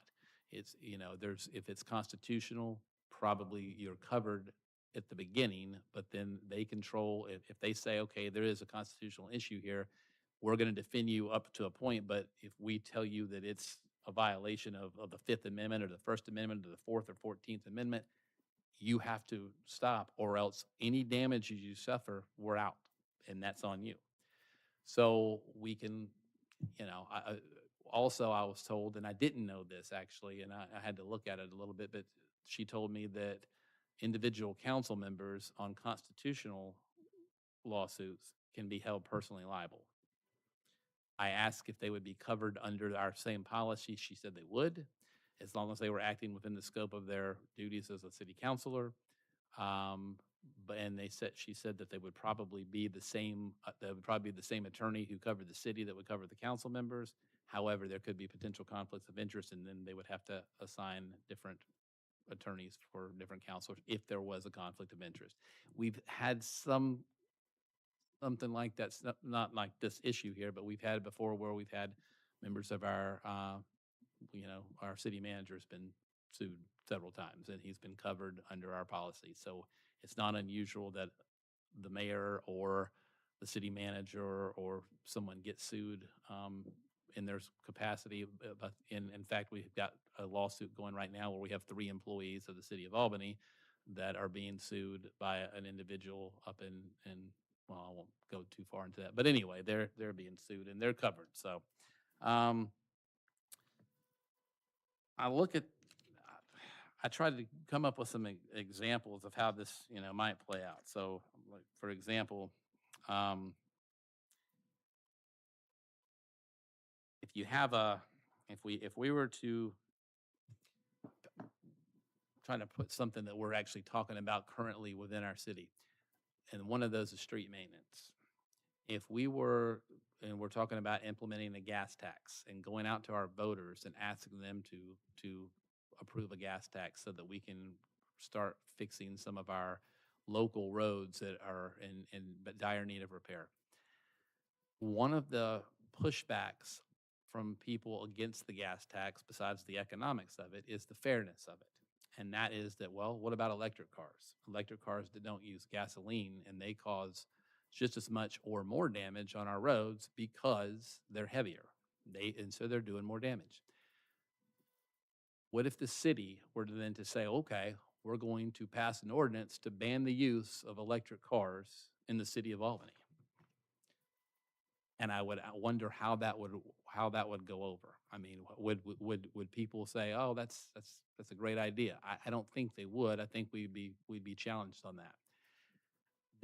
We've got a lot more, and I don't know all of the businesses or obviously individuals who own these cameras. We've heard testimony tonight from people who say they're on local streets.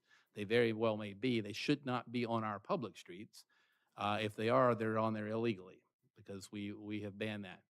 But if they're in people's yards, if they're on poles in their yards or whatever, at this point, there's no way for us to know that. There's no registry of who has those cameras and whatnot. So I don't know how you enforce it. If there's a good number of businesses, and I have been told that there's at least 30 that are known to law enforcement that have those cameras in the city of Albany. There's probably more than that.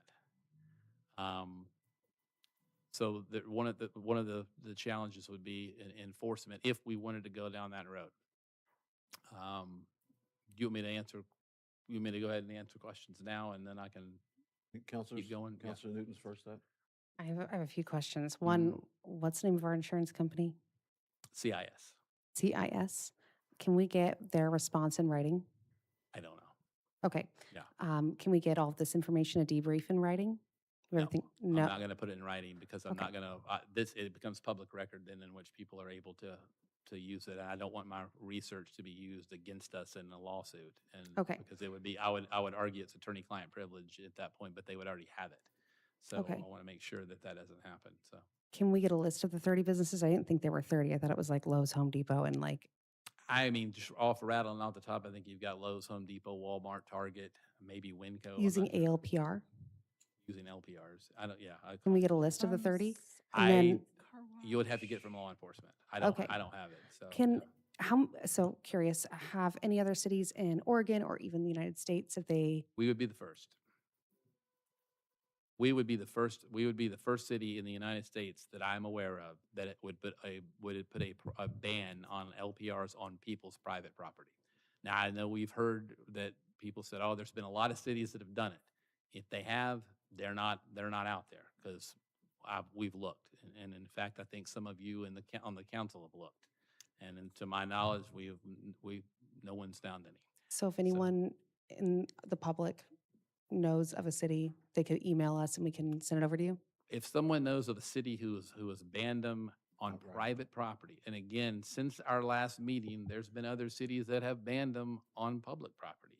So I don't know if there's a confusion there of they've banned them on public property, which we have as well, or if they're thinking that it's private property. But there's definitely going to be some challenges to that if we were to do that. I can tell you that if we're not covered under insurance, we will spend hundreds of thousands of dollars defending a case like that, because these companies like Lowe's and Home Depot and whether are not going to just say, "Oh, okay, well we'll take them down and do what you say." We'll have third party property rights groups who will join in these lawsuits because it's a private property issue, and even in Oregon, and I should say especially in Oregon, they're notorious for being very, very protective of their private property rights. So that would be an issue that would I think would cause a good bit of litigation fatigue and money. I can give you an example. Some of you all know we have a city that I won't mention that is in a big lawsuit right now with our government.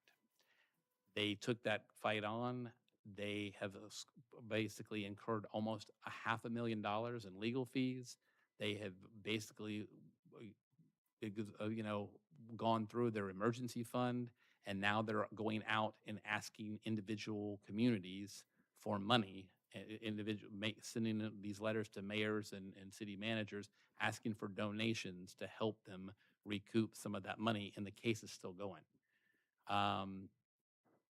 So I don't know. And again, when we're going to our citizens and we're going to be asking for potentially street maintenance fee increases and stuff to cover these costs, and our taxpayers are already feeling strapped. This is another thing that I believe would cost a lot of money. And we right now, and I won't say this case, although it's public record, we're spending hundreds of thousands of dollars on another case each month, and it's not a case that's covered by CIS. So it's one of those things. Do we have the financial resources to be the first to take this fight on? And that's for the council to decide. I'm not gonna say we should, and I'm not gonna say we shouldn't, because that's your job. I'm just saying, as my predecessor before me would say a lot, if this was properly challenged, it would be difficult to defend, in my opinion. So, and I know that we've had some people say that, well, we might have people step up and help fund this for us. That's a risk that you guys have to be willing to take, and that putting that on our taxpayers potentially. But I've got some other questions. Go ahead. Councilman Cobb.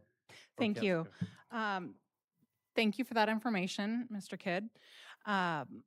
I think this sounds like an uphill battle and a slippery slope, and could be very difficult. So I want to make abundantly clear that ALPR cameras are not closed circuit systems. There are still people who believe that they are, and I want to make sure that this is understood.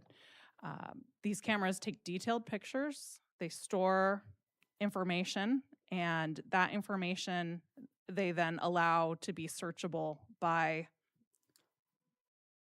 who knows what they do with that information. Also, who knows? They capture detailed data and it creates a searchable database. We don't let our law enforcement do this, and I don't think we should let private companies capture our data either. We need to protect our personal data like we protect our homes, our families, our bodies, and our dignity. My question when it comes to data that they collect for you, Mr. Kidd, is it's my understanding that there are businesses in our community who have these ALPR cameras that collect our data, but they don't prosecute shoplifters. What are they doing with our data? Do you know? I do not, and I have a good idea, but I won't obviously say, but I have a good idea of who you're referring to, and but I do not know what they do with the data. They don't share that, and so I don't know what they do with the data.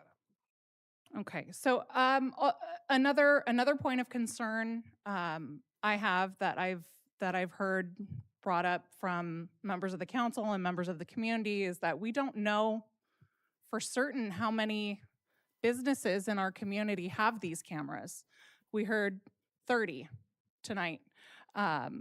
Yesterday, I got a list that only had about 6 businesses. So if people in our community don't know who has these cameras, how do we know to protect ourselves from these businesses when we don't know who has them? It's going to be difficult. I think that we need to look into the possibility of requiring some kind of signage outside of businesses that have these cameras, signage at the entrance to their parking lots that indicate they use these types of cameras, and to go one step further and to have signage, require signage that identifies where in the parking lots these cameras are so that people know where their data is being collected and from what angles. It also concerns me that people are saying, if you don't like going places that have these cameras, just go somewhere else. We've seen Lowe's and Home Depot have them. Those are 2 major hardware stores. If we need to go to a hardware store that doesn't have these cameras, they have a monopoly at the moment. McDonald Hardware in Ward 1 on First Avenue is Oh! locally owned. I know we've mentioned big box corporations, but it's a local small business here in Albany, McDonald. So just heads up, they're wonderful. Perfect. Thank you for that. Let's hope that they're not also on the list. I don't work for them. I don't do anything with them. Just saying, we're saying big box names. I'm going to shout out a local business. Thank you. I appreciate that. I would like you to look into the possibility of creating an ordinance or creating some type of signage requirement. Would that be feasible, Mr. Kidd? Well, how's the council feel about that? I have a question before we, Okay. my question was, nobody forgot about you, because mine is tied to what you were saying. Sorry, okay. So, and what Councilor Noonan was saying. Because is this requiring them to have signage or so? Would that infringe on their public or private businesses, small or large? Some places have very private places that people shop at that people may not want to know that they're shopping. You know, at a place that's kind of confidential or low key and it's a small business, they may not want to put a signage there if it's drawing attention to something that people don't go to. I don't understand your concern because I didn't say it was a concern. I said it was a question. Oh, I'm sorry. Then I don't understand your My question is it infringing on private or small businesses in our community that are probably already strapped for cash or whatever? Is it could- infringing on their rights as business owners? That's my question. That could be an argument if we were to pass an ordinance requiring signage, that we could be challenged on that. I don't know of anywhere in Oregon that has done that. I do know that recently the state of Minnesota has put into law a statute that requires signage on on private property when those cameras are being used. I know in other states, and the LPR stuff is relatively new, at least to the controversial stuff that's going on. So there's not a lot out there on it, but I did look, and Minnesota does have a law on the books for it. A lot of places have somebody brought up closed circuit, and you'll see on a lot of places it'll say closed circuit televisions are in operation. They notify people. In some states, like Florida, I know requires businesses to have those signs up. So I think that's a possibility. Yeah. That we could be challenged on if Well, there's- I think it's a possibility we could do it. There's always the possibility we could be challenged on it. The one thing I don't know is, has Minnesota been challenged on that law yet? I don't know that, and like I said, most of this is pretty new. And as an example, Home Depot is being sued right now for the use of LPRs on their property in the Northern District of California. But that lawsuit was filed in May of this year. So it's new enough where I don't believe Home Depot has even filed their answer to the lawsuit yet. That's a public, if people want to look that up, I mean, it's on the internet that you can look. It's like about 57 pages of a lot of dry reading, but some of it's, I guess, interesting. But most of that lawsuit is centered, it's a class action. Most of it is centered around violations of California privacy laws. So it would not necessarily apply here unless the state of Oregon were to adopt privacy laws. We did in the 2024 legislative session. Well, I mean, so maybe there could be a class action against them there. So this sounds like a legislative priority that we could get on board with for the next upcoming session, just throwing it out there. But also I'm down with, I'm in favor of us exploring doing this, but also taking it further to the state level. And I think Councilor Van Drummond. So, a couple of things and a question for the city attorney. So, I think it's important to we're using the term ALPR, automated license plate readers, really broadly here. And I think it's important to note that when we're talking especially about a ban on a technology, I think what we're really hearing from the community is concerns about a particular subset of this technology. Because an automated license plate reader that's used, for example, by a single entity in a closed system for parking enforcement across a large parking system in lieu of stickers on your vehicle. You register your plate, you pay for your permit, van drives through, little Caterpillar antenna looking cameras. The data's not going anywhere other than, do they have a permit? Do they not? Will we issue a citation? Do we not? I don't see that as especially problematic. The networked I don't know what term I'm supposed to use here. And maybe if Mr. Kidd has a suggestion here, if this has been called a particular subset or class of this technology so that I can refer to it correctly. But the networked ALPR, where the data goes into a broadly accessible database, I'm not interested in saying someone can't use this as part of a closed system. It's a camera that reads a license plate. The technology is neither inherently evil nor good.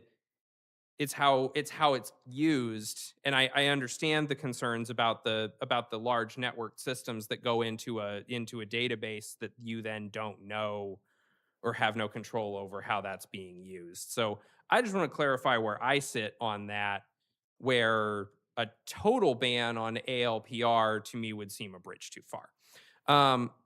I do have a question for Mr. Kidd, though, related to the comments about, like a ban on this could get challenged on this grounds. cities, counties, states, what have, like, places ban things. How do bans survive legal challenges? Like what makes it so that a ban on something, because like municipalities ban fireworks. I get it. Like when you're talking about damages, would be relatively small in any case involving, you know, someone not being able to bring their fireworks into the city. But like it's an issue that has come up recently because we're just on this side of the 4th of July. Like what makes it so that a ban on something can serve? Because like places do ban things. I think like fireworks, when number one of the biggest challenges, and you'll if we have Marcia's not here tonight, is she? Oh, she'll tell you that one of the. Oh, I saw another officer back there earlier, so I thought she wasn't in. But I think she'll tell you that when it comes to fireworks, we just don't have the manpower to enforce the ban when people are shooting off fireworks. And we've talked on this council before, and we've had people say, let's pass an ordinance to ban illegal fireworks. Well, you don't, yeah. That's besides the point. Yeah. I'm not advocating for Right. Well, anything. so one is the enforcement, though. That's one of the challenges. And another is when it comes to fireworks, I don't think you're going to have a takings argument for that. I don't think, I mean, unless if people go and buy them and they use them, or don't use and say they can't use them, they already knew ahead of time. This is stuff that people have already got. People have already have in their, you know, and you're giving an example of, you know, the closed circuit ones and saying, well, where do we draw the line? And I don't know the answer to that either. I mean, we would have to get our IT people to tell us what exactly, what is and isn't considered, you know, I don't know. I mean, I don't know the technology. When you go to the car wash in North Albany, if you pull up and you have a membership, the gate opens. How do they do that? Because it's reading your license plate. Is it closed? I don't know. But it's not just reading yours, it's reading everybody's, because if you don't have a membership, the gate doesn't open. And how do they know? Because it's reading your license plate. What did they do with that information? I don't know.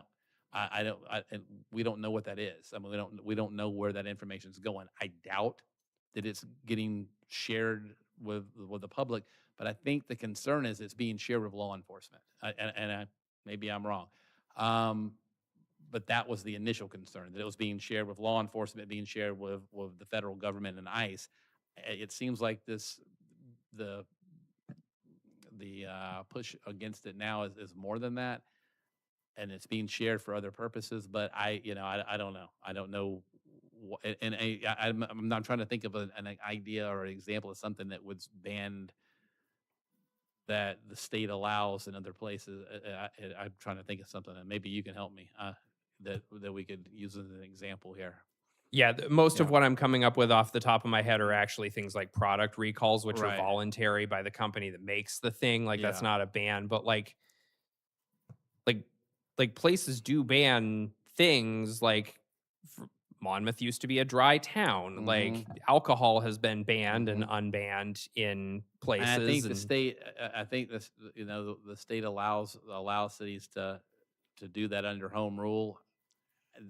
I don't believe, like I said, in the case of LPRs, they are being used by the state in our city, and I don't think we can tell the state they can't use them in our city because of state preemption. 100%. I totally understand that argument. I'm just like, based on what I'm hearing, I'm having a hard time understanding how a ban on anything could stand up to a legal challenge, which doesn't seem like it matches with my experience of reality. That's where I'm at. Does that make sense? Yeah. No, I get it. I mean, like I said, there's when I went through this with our insurance carriers, attorneys and stuff. I mean, like I said, I don't want to create a roadmap of what those arguments would be for First and Fourth, 14th Amendment and Fifth Amendment. Although the Fifth Amendment, I kind of shared a little bit. I mean, if you spent $20,000 on cameras, we've been using them all night as an example. If Lowe's or Home Depot spent $20,000 on flock cameras and put them in their parking lot, and we said, well, they're no longer able to be used in our city, I believe that they would say, well, that's a taking. You owe us compensation for that if that's the case. And then are we prepared to do that? Possible damages. Yeah. Okay. Yes. So, in response to kind of Councilor Van Dremlin's, and I've been kind of thinking as listening to Sean talk about, in situations where products have been banned or something has been banned, and everyone that I can think of, it generally, and Sean, you can correct me if I'm wrong on this, is it's usually based on there's usually a state law or a federal law that's behind it, right? And then they provided an option to a jurisdiction. You think about marijuana or mushrooms, there was state law that backed that, and they provided an option for jurisdictions. You could put an outright ban on it, or you could permit it. It's usually not, at least that, and I am not an attorney, just to be clear. You didn't play one on TV? Keep on, that's right. It You is. stayed at Holiday Inn Express, so it's good. Exactly. But it is generally, at least to my knowledge, it's based out of state law that is giving the jurisdiction an option to ban or not to ban. Okay, that's actually really helpful and actually could be a potential avenue of advocacy for the city, to ask the state in the next legislative session to give us options. So that's actually probably one of the most helpful things I've heard. The legislative priorities, which we talked about. So that makes sense. Thank you very much. Are we all good? Um, Go ahead. Just to kind of condense my thoughts from earlier, our residents should be able to be aware of when they enter a place where the cameras are used, because we've seen time and time again, we don't know how many are being used, or the general public doesn't know how many of these cameras are being used in our city. So if there was just simple signage alerting us that there are data collection cameras in use on this property that they are entering, that would be extremely helpful to just have an informed public. Thank you. Next on tonight's Well, agenda. Can I ask for Go ahead. clarification on that? Mhm. So is there a consensus on the council for me to at least to explore that, or? Yeah. Okay. Yeah. That sounds great. Okay. When can we expect Just to that make back? sure. Well, it'll be after the I break. know we have a little bit of a break, but like so Yeah. our August 10th meeting, is it 11th or 10th? Won't be then, yeah, yeah. Boy, Gavalt. 26th. Well, I think we actually have a 10th and a 12th meeting, but We do. yeah. But I won't be here that week, yeah. Okay, so we can But I hear won't from be here that week. You won't so be, okay. The 10th All and right, so 12th, August it'll be- 26th, Probably be back on that week, yeah. 24th or 26th, we'll have it. Have some- Let's look, I'll look at what's on the agendas, and then if it's not, it sounds like we have a few things coming back on the 26th that could be controversial, but if it's not too packed, I could put it on the work session that night, although we don't want to adopt it that night. That would be something you might want to look at First before. and take a look at and see if it's something y'all are I think interested that in, so. taking a look at it at a work session and being able to talk it out, Yeah. and That- like I I think love that. that's in alignment with some of the stuff that we've talked about as a council, Yeah. just in terms of process. So are we talking about the 24th of August? Is Yeah, we'll let's come do it. and we'll discuss it and like As a work session. throw spaghetti at the wall. That's my birthday. All right. Oh. I'm gonna love that. There you go. Happy birthday. Thank So- you. Well, in like a month and a half. Here's your present. Yeah. Thank you very much, council, for the discussion. Thank you, city attorney, and also acting city manager. Our city managers at the conference and deputy are down at the conference. Next from the council is business from the public. I'm gonna start with Ward 1. Business from the council? Business from the council. Councilor Thompson, I don't have anything tonight. Councilor Newton, I have, well, I have a few things I'll be emailing to staff, like about an ordinance suggestion from one of my constituents, but it's about rabbit husbandry. But I also What? had a question, rabbit husband. rabbit husbandry? Yes, raising rabbits for meat. Yeah, the as breeding like and a- keeping of Okay, rabbits. Okay. Yes.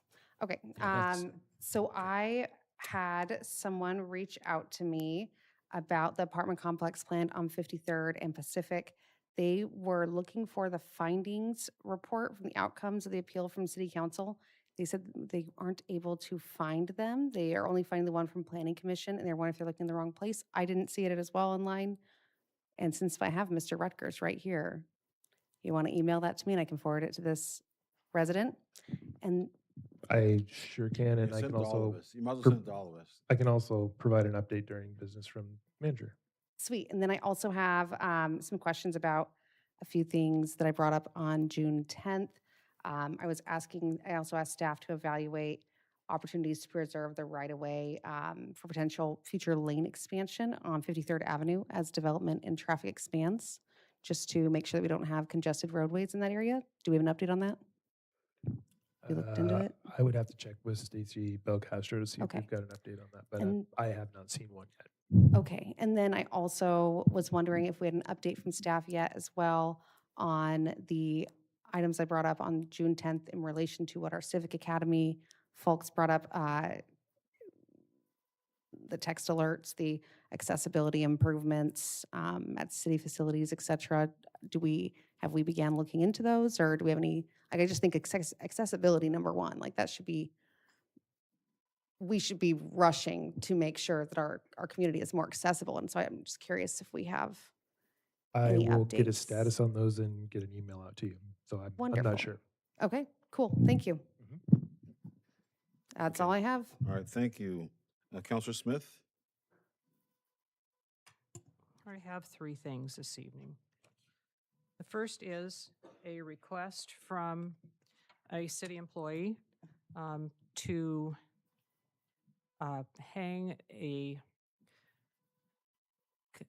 a version of the United States flag in the spot inside City Hall where the Pride flag hangs in June. This is a modified Betsy Ross flag. The stars and the 13 stars in a circle, the stripes as traditional, and in the middle of the circle are the dates 1776-2026. The flag is one of a number of modified versions of the American flag that were developed as branding for Freedom 250. There were other modifications that were created for America 250. That was the official organization that was put together in 2016 to commemorate the 250th birthday of the United States. I have, as our flag policy requires, this request has come through a city councilor to the council for consideration. It could fall under subsection 7 of section 2 as a commemorative flag, which can be displayed for a period of time that's customary for the subject that's to be commemorated. Commemorative flags are defined as a flag that identifies a specific historical event, cause, nation, or group of people that the City Council chooses to honor or commemorate consistent with the city's mission and priorities. The following are not allowed as commemorative flags and will not be considered by the City Council. A, flags of a particular religious movement or creed to avoid the appearance of city government endorsing religion or a particular religious movement or creed. B, flags of a political party to avoid the appearance of city government endorsing a political party. And C, flags advocating a certain outcome in an election. I will state my personal views and invite discussion of this request. In my opinion, no flag states support of the United States at any birthday better than the 50-star flag that hangs on our pole all the time. That's simply I think there's no bigger statement than that. So if you have discussion of this matter, we can perhaps come to a conclusion and pass that decision on to the requester. Counselor Newton? Is it just for this month? Like just for July of the year of the 250th? One moment. And who, He has to check. okay. Let me check the. And then I have a second question as well.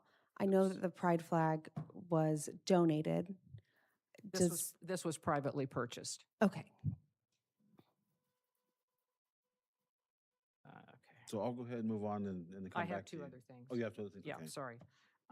My two other things are, had two emails regarding fireworks enforcement.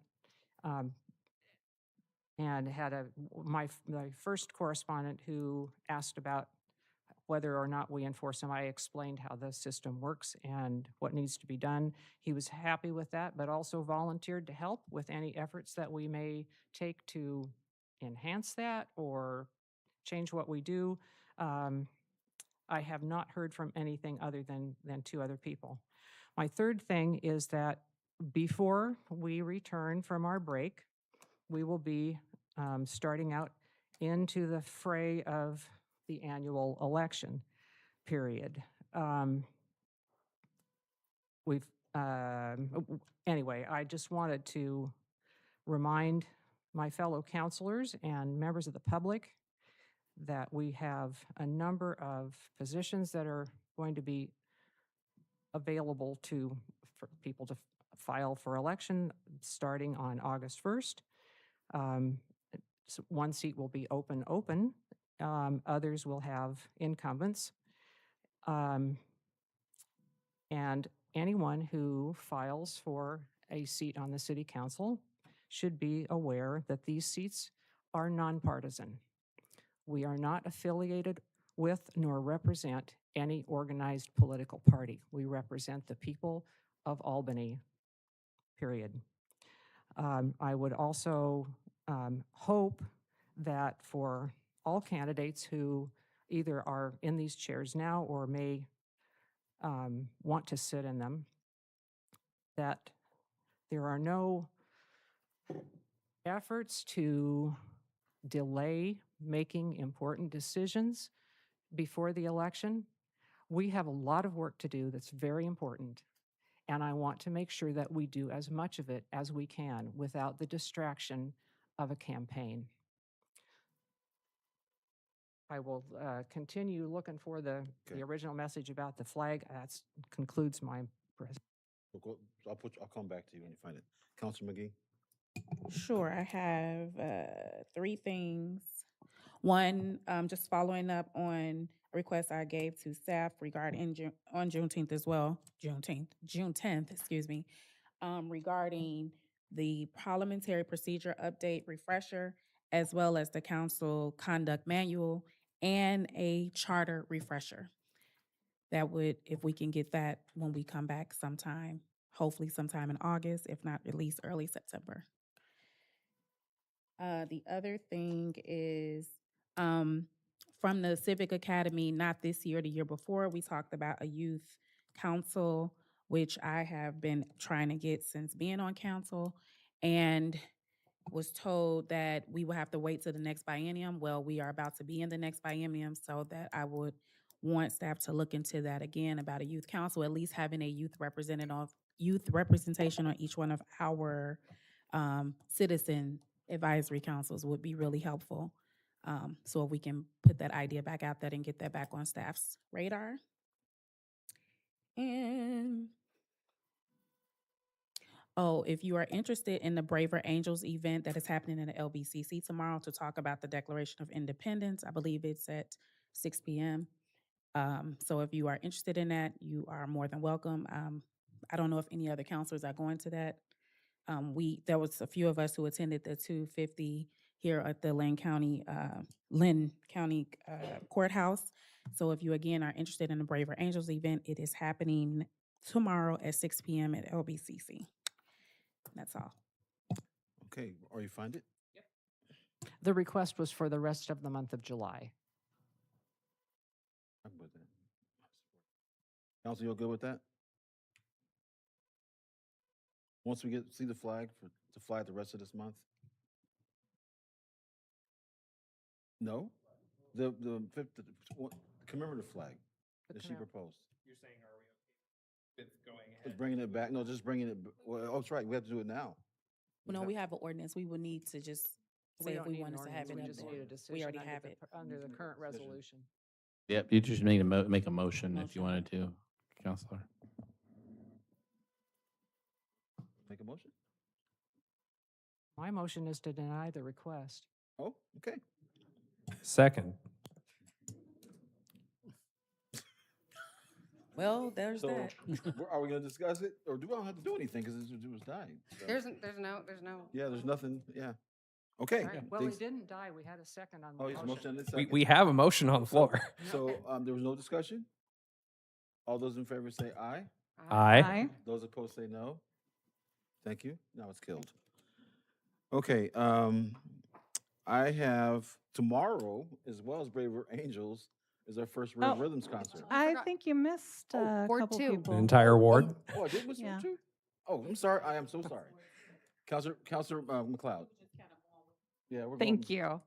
I have a couple things. I received a comment from a constituent about a noise complaint, not fireworks related, but vehicle muffler related. And I informed that resident that if they know the identity of the offending vehicle, that they should be contacting APD about it. If they can identify that vehicle, APD is the people to call about that. Also, I visited the splash pad at Monteith Park with my daughter recently. I noticed a small boy about 10 to 12 years old covering the drain at the splash pad, and that was creating a large pool of water. It created a backup, so it wasn't draining. The pool was about 6 inches or more. I tried to just go over there and simply remove the items from the drain. I don't want to say what items it was because I don't want people to get ideas. I tried to remove the items, but he repeatedly kept replacing them. I tried to explain to him how his actions can damage the splash pad and make it so that other kids wouldn't be able to enjoy it if the system was damaged. He said he didn't care. That's what happened. I contacted the public works director and told her about the situation, and told her that I asked the kid nicely multiple times and did not get a positive result. I told the the Parks and Recs director that I was concerned for the infrastructure of the system if kids keep doing this.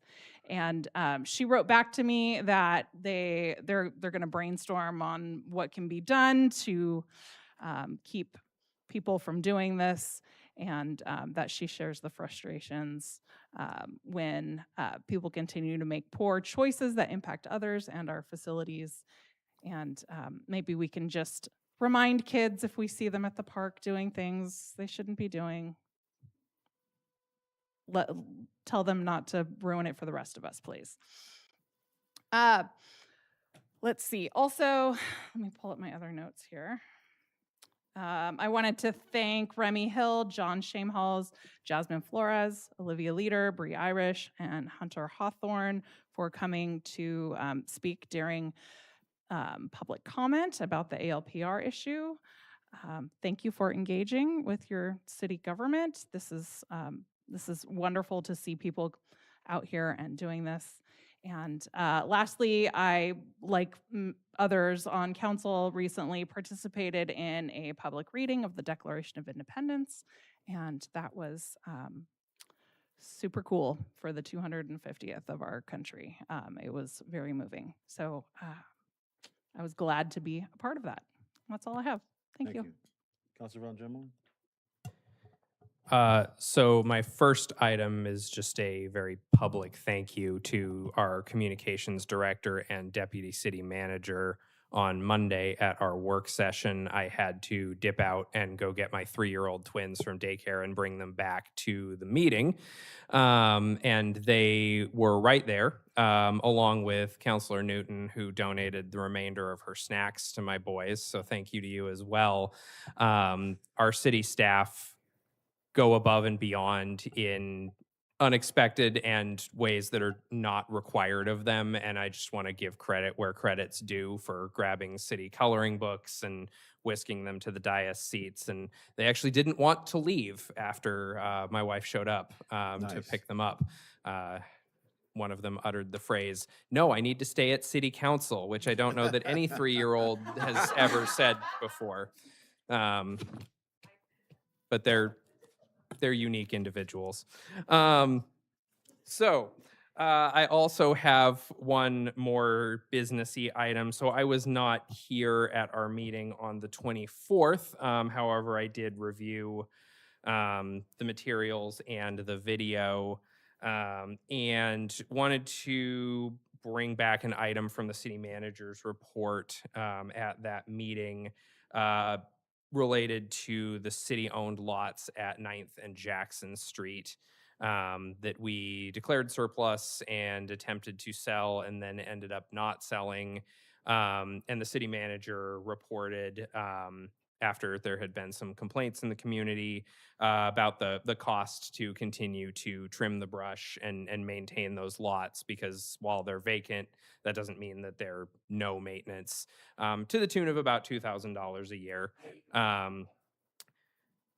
Which, while not a huge expense, we have no plan to use these lots for any city use at this time, which is why we declared them surplus. That is, in fact, what surplus property is.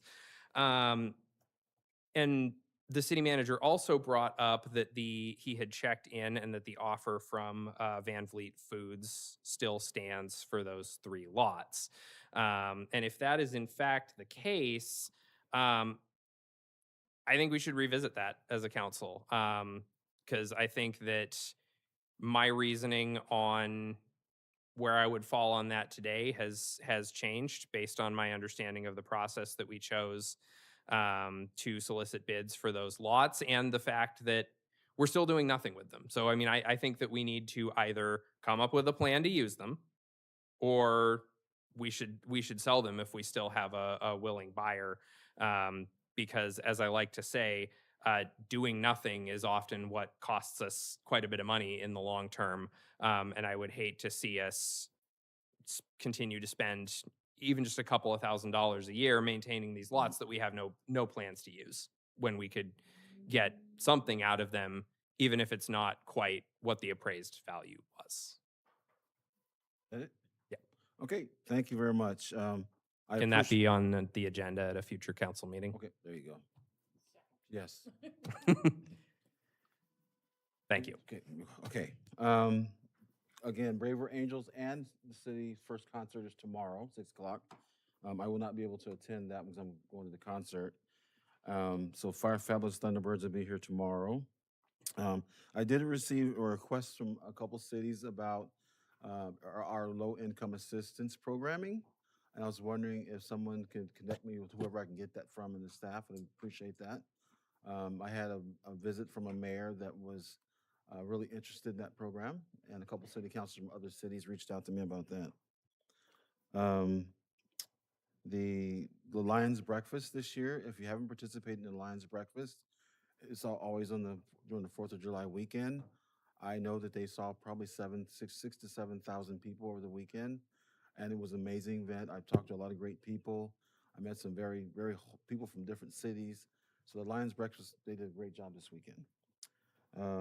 And then there's the Albany Farmers Market Appreciation Day, and myself and a few other people, and we doled out 450-ish sundaes to the community. And the kids love raspberries and blueberries and marionberries. And so that was a great fun for them. And if you look at the visitor's guide, the farmer's market is on the front page of the visitor's guide. And then got the requests. What is this? Oh, and I received a lot of really positive feedback from community about the fireworks, text messages, emails, and several people said, can we just do that every year and stop doing our neighborhood fireworks? And so I'll probably be coming back in the August timeframe and asking for what that would look like for the city and the 3 of us to get together and make that a longer term thing. So other than that, I will wait for the city manager's report. Thank you, Mayor. So just had a couple things, actually just some updates on for Councilor Newton, the request on the apartment complex, 53rd. That staff report should be on our planning website, but I'll double check that and I'll get that sent out to the council. And just also another update on that, that project is being appealed to LUBA. So the council decision there will be going to LUBA. We just got notice of that appeal this last week, so. Okay. And then on the I'm sorry, ninth, which one was that? that was the 53rd Street apartment Bowling alley, complex. Thank you. Yeah, behind the bowling alley. And then to Councilor Van Dremelen, the 9th and Jackson properties, I actually had planned on putting together a memo. I've actually received a formal email from Mr. Van Vliet expressing his continued interest in that property. So I'll be putting together a package and was intending to bring that back to council for further consideration of his basically existing offer. So Excellent. we're headed in that direction. But council will get an opportunity to discuss that again. And then the last item I had was just a reminder from our IT director, Sean Park, is hopefully everybody brought their smartphones and laptops, as we need those turned in tonight for just some updates. So it's very exciting stuff. So after that, end of report. Thank you. Thank you very much, Acting City Manager Matthew Rutgers. He actually has another hat. He wears Community Development Director. Next meeting will be August 10th, 2026 as a work session. And then Wednesday, August 12th for our city council meeting. And with that, I'll adjourn the meeting. Have a good evening.